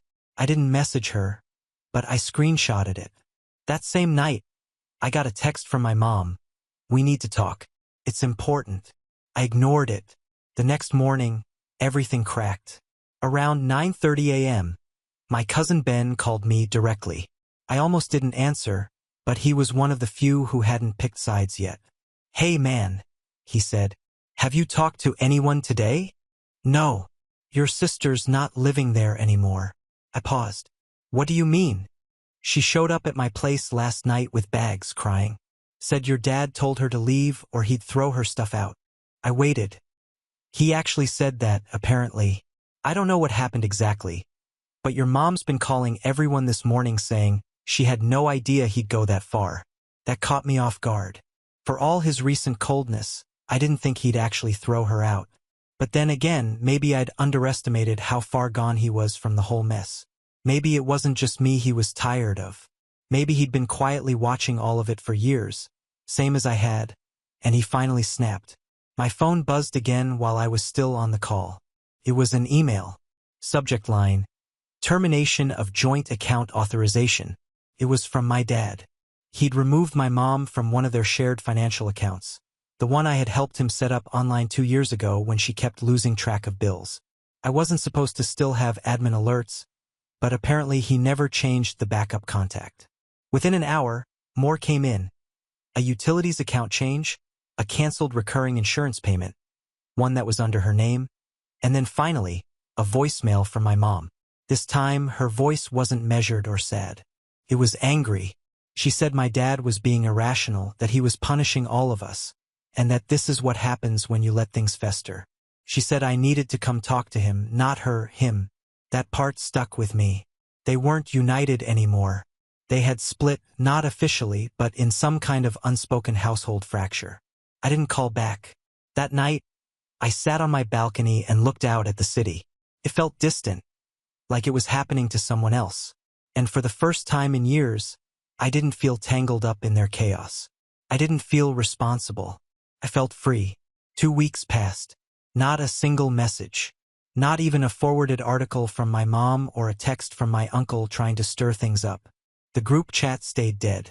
It was like someone had unplugged the whole network and no one dared to flip the switch back on. I didn't say anything. I didn't check in. I didn't wonder. The weirdest part wasn't the silence. It was how quickly life started falling back into place once they were gone from it. I started sleeping, like actually sleeping. Not the kind where you wake up at 3 a.m. thinking about a conversation that hasn't even happened yet. I woke up rested, clear-headed. I wasn't scanning my phone for chaos. I wasn't adjusting my day around who needed what or who was about to blow something up. I went back to the gym, bought groceries that weren't prepackaged. I even started volunteering twice a week at a local shelter. Something I'd thought about for years but never had the mental bandwidth for. Then, completely out of nowhere, I got a letter, a real one, handwritten. No return address, but I recognized the handwriting instantly. My dad. It was short. Alex, you were right to leave. I stayed quiet too long, and I let things get out of control. You don't owe anyone anything. You never did. Whatever peace you found, keep it. Dad. No drama. No, I'm sorry. No guilt trip. Just those words. I read it 3 times sitting at my kitchen table. And I didn't know what to feel at first. It wasn't closure. It was just confirmation that maybe I hadn't been crazy. That maybe someone else had seen it too, even if they didn't say it in time. I didn't call him. I didn't text. I folded the letter and put it in a drawer with a few other things I keep that remind me who I am. A few days later, I got an email from my manager at work. The project I'd been leading, one I thought no one was paying attention to, had saved the company more than expected. They were promoting me. Bigger title, better hours, more control. I accepted it the same day. No hesitation. Then, for the first time in my life, I booked a trip just for myself. 2 weeks. A small cabin outside Flagstaff. Trees, sky, no neighbors. I rented a car, shut off all notifications, and left. And here's the thing no one talks about. Healing doesn't always feel good at first. Sometimes it feels empty, like you're standing in a room where a storm used to be and now all you hear is the wind. You expect the next wave of noise, the next demand, the next fight, but it doesn't come. You start filling the space with things that matter. You start remembering what your own voice sounds like without theirs in the background. I didn't miss the family chat. I didn't miss the guilt. I didn't miss the performance.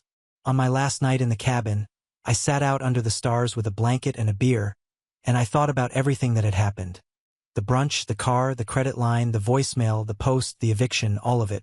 And for the first time, I didn't feel angry. I just felt done.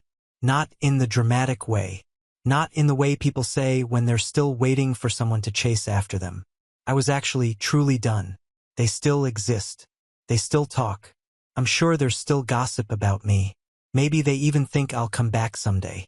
But I won't. Because sometimes walking away isn't a reaction. It's a decision. A slow, careful one. One you make with a clear head and a steady hand. And once you've made it, you don't go back. The update. It's been 2 weeks since I got back from the cabin. I unpacked everything the night I got home and didn't tell a soul where I'd been. Not one message to anyone in the family. Not even out of curiosity. Nothing has changed on their end. Still silence from the group chat. No random check-ins. No updates. My sister hasn't tried contacting me again. Not after the Facebook post and being kicked out of the house. I heard from Ben that she moved in with a friend temporarily. Apparently, she's been telling people she's taking time to focus on herself, which sounds like her usual way of avoiding responsibility. As for my parents, I haven't heard a word from either of them since my dad's letter. No calls, no guilt, nothing. And weirdly, I think that's how he meant it to be. Now on to the next story. Story 7. My dad said, laughing, "Your sister's children are better than yours. We don't need them. So I silently left and stopped helping them. After 3 months, when they ran out of money, I realized I should have left years ago. I don't know why I stayed so long. Maybe part of me thought they would change. That one day they would finally see me and my family the way they saw my sister and hers. But they never did. My parents weren't bad with money when I was growing up. They weren't rich, but they lived comfortably. My dad had a steady job, my mom stayed home, and they always had enough. But even as a child, I noticed that they treated me and my sister differently. Nellie was the youngest, the golden child.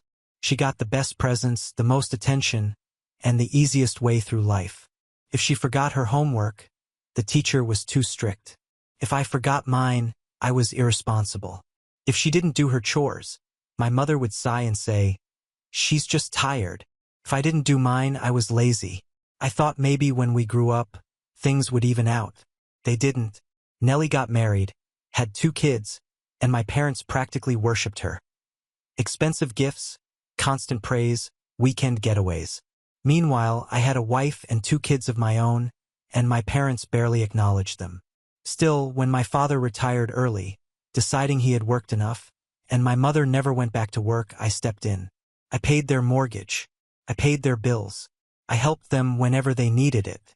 They had no problem asking me for money, but they never asked about my kids. Not once. Then came the moment that finally made me walk away. I had brought my kids to visit, hoping like an idiot that my parents would take some interest in them. My mom was talking about Nellie's daughter, gushing about how amazing she was and how she had won a school dance contest. My father grinned and bragged about how smart and talented both of Nellie's children were. I waited for them to ask about mine. They didn't. So, I brought it up myself, mentioning that my son had won an art contest at school, hoping, just hoping, that they would be interested. My father smiled and waved his hand. "Well, Nellie's kids are just better than yours. We don't need them." Then he laughed. My mom laughed with him. I froze. For a second, I thought maybe I had misheard. But no, they were both still smiling as if it was a harmless joke.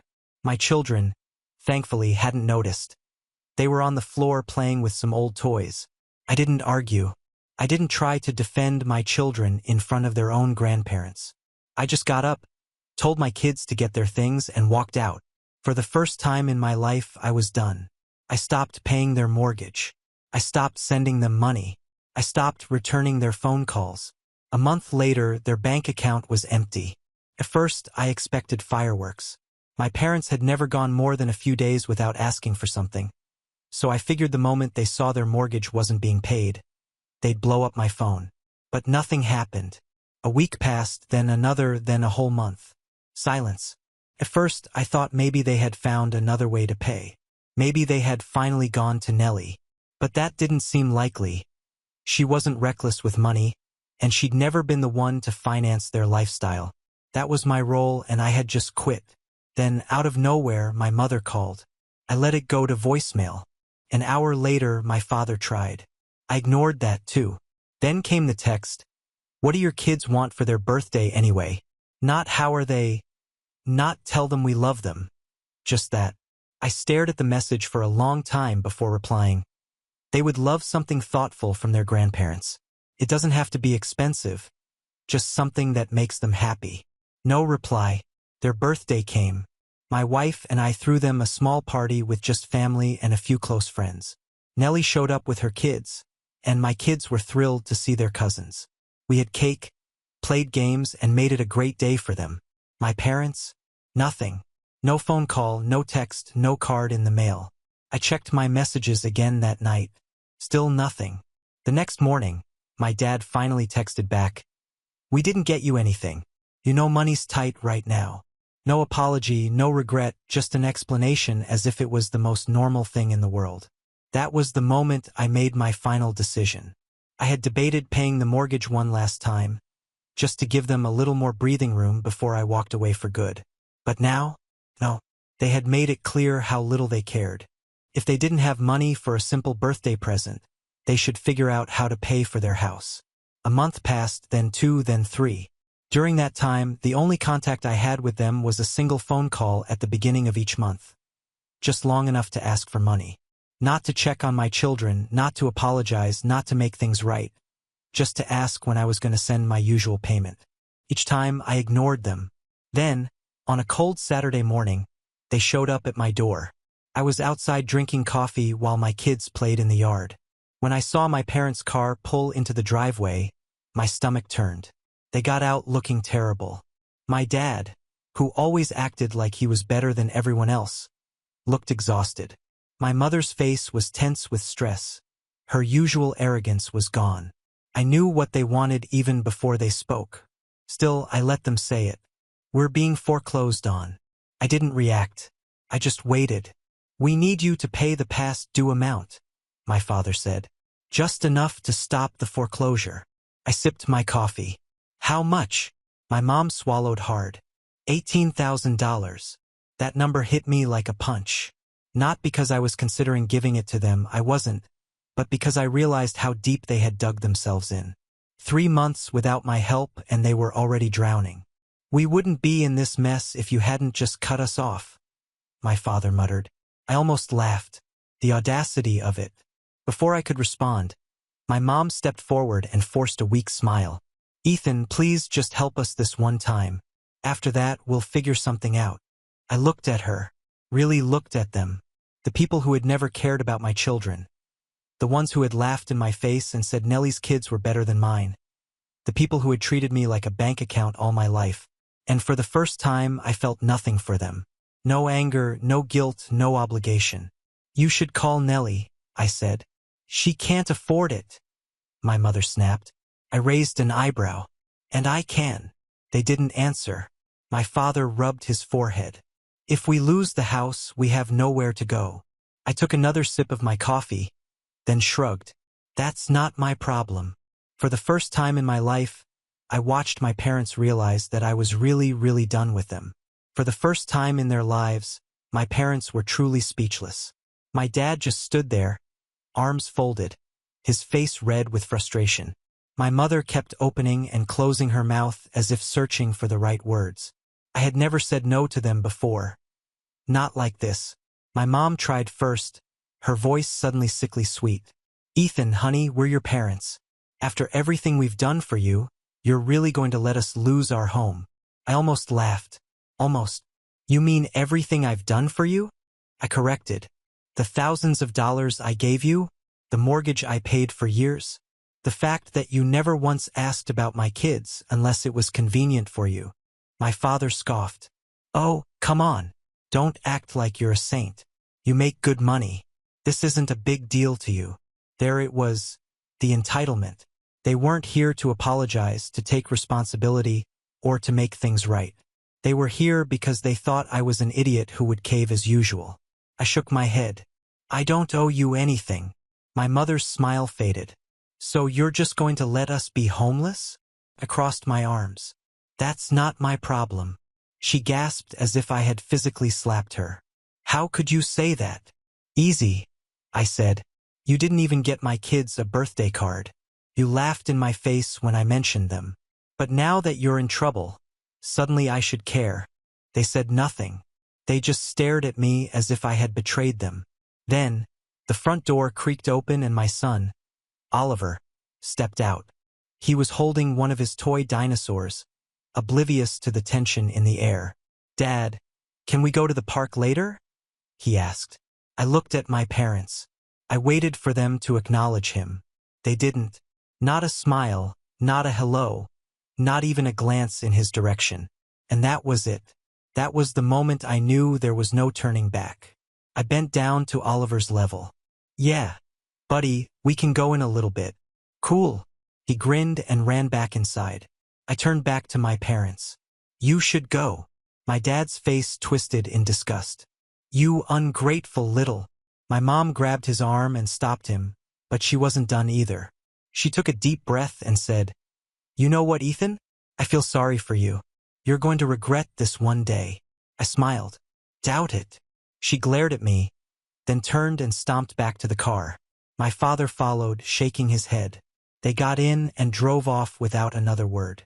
I watched them drive away, waiting for some emotion to hit me. Guilt? Sadness? Regret? Nothing came. But just as I was about to go in, my phone buzzed. A text from Nellie. They just showed up at my house. They're telling me that you refuse to help and that they need to move in with me. What the hell is going on? I sighed. Of course they weren't done yet.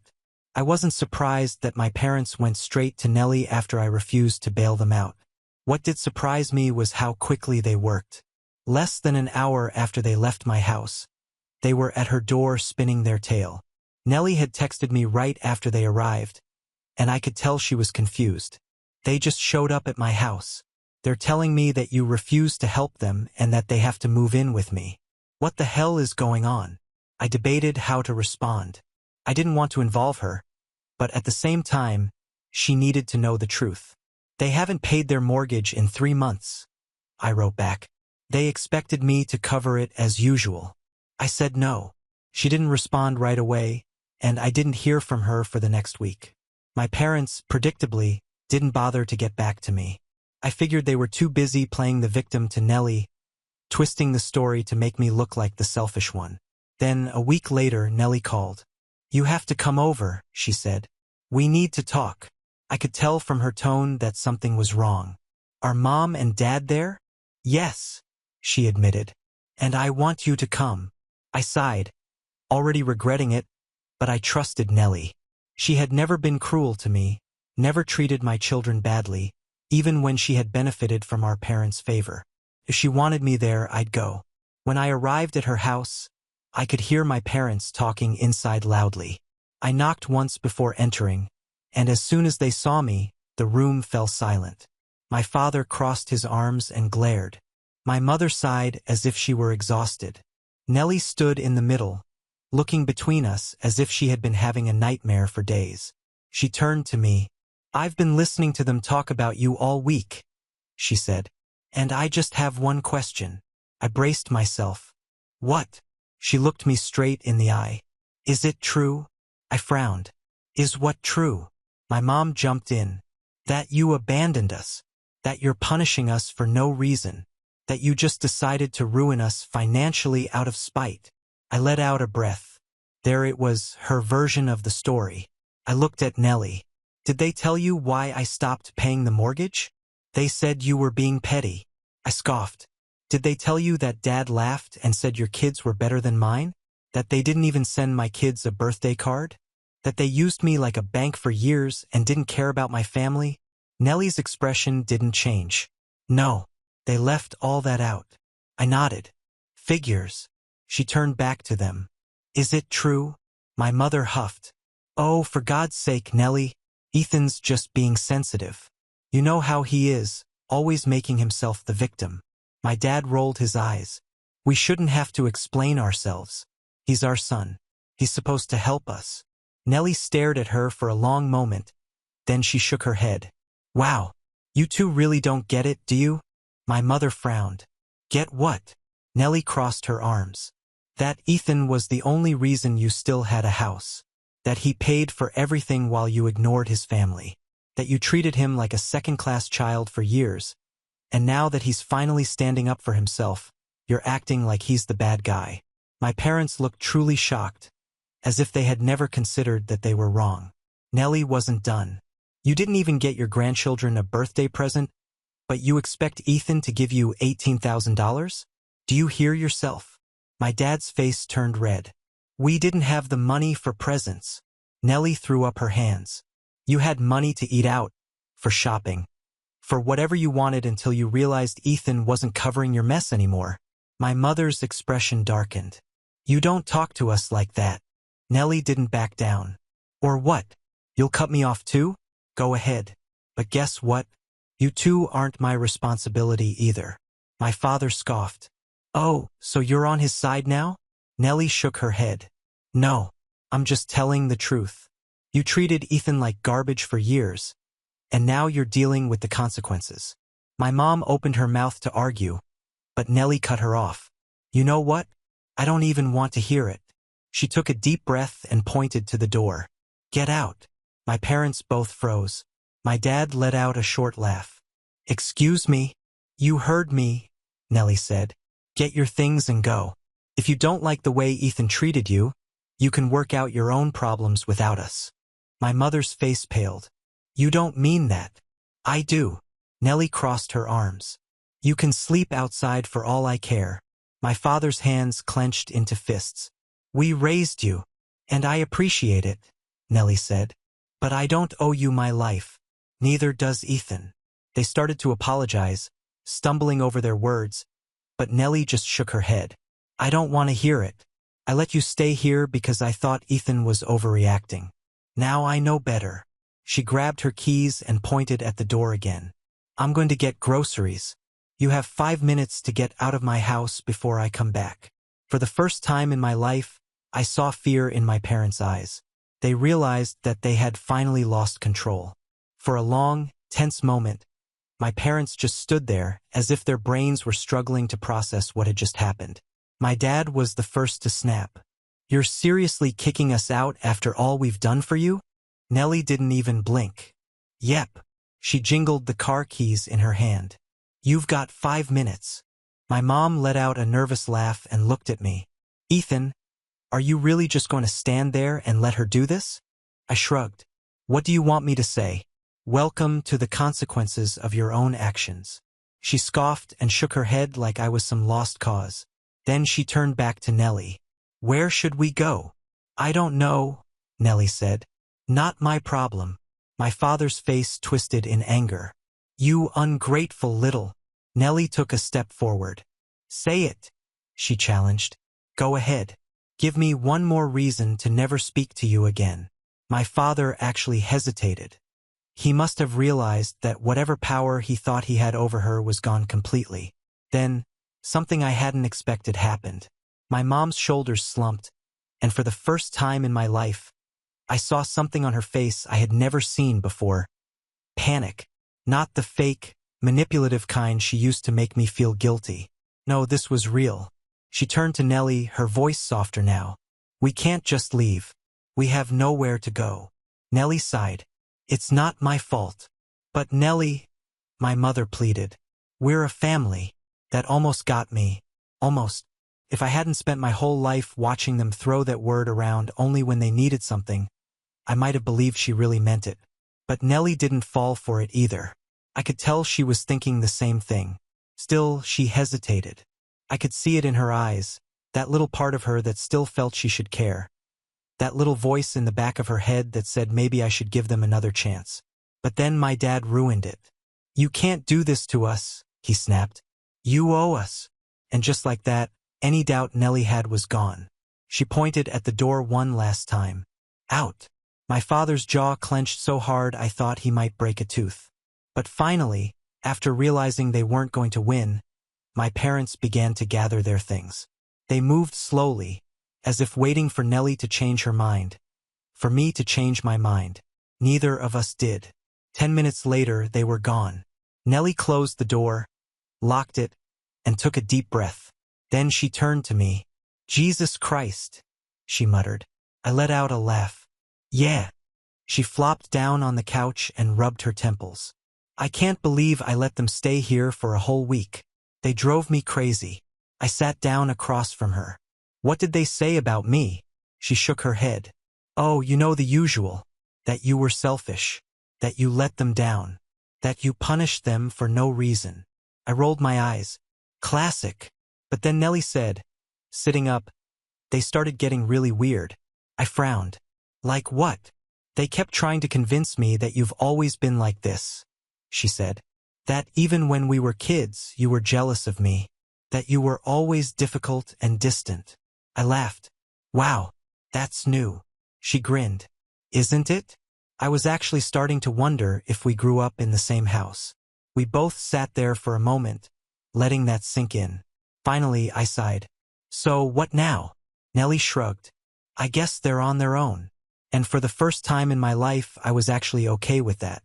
After Nellie kicked them out, my parents had no choice but to face reality.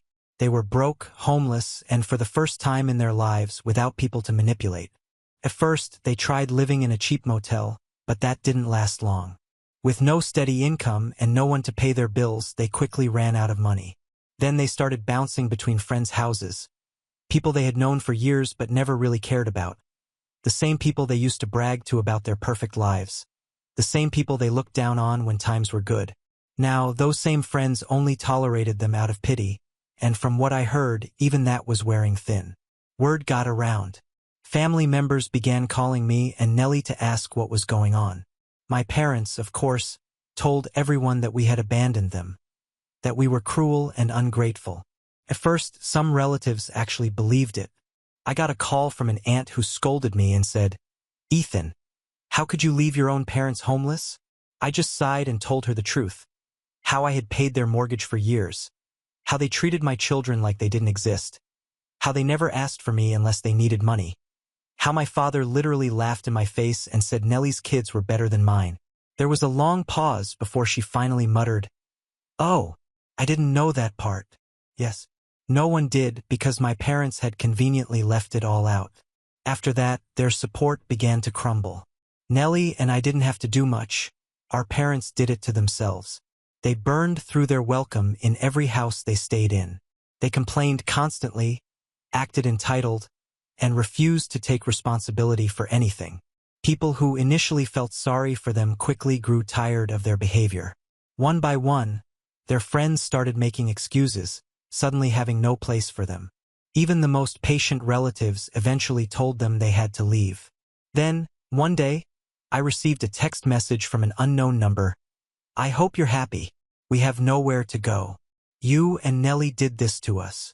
I didn't even reply. I don't know exactly where they are now. The last I heard, they were bouncing from one distant acquaintance to another, living off whatever scraps they could get. They haven't called me since that last message.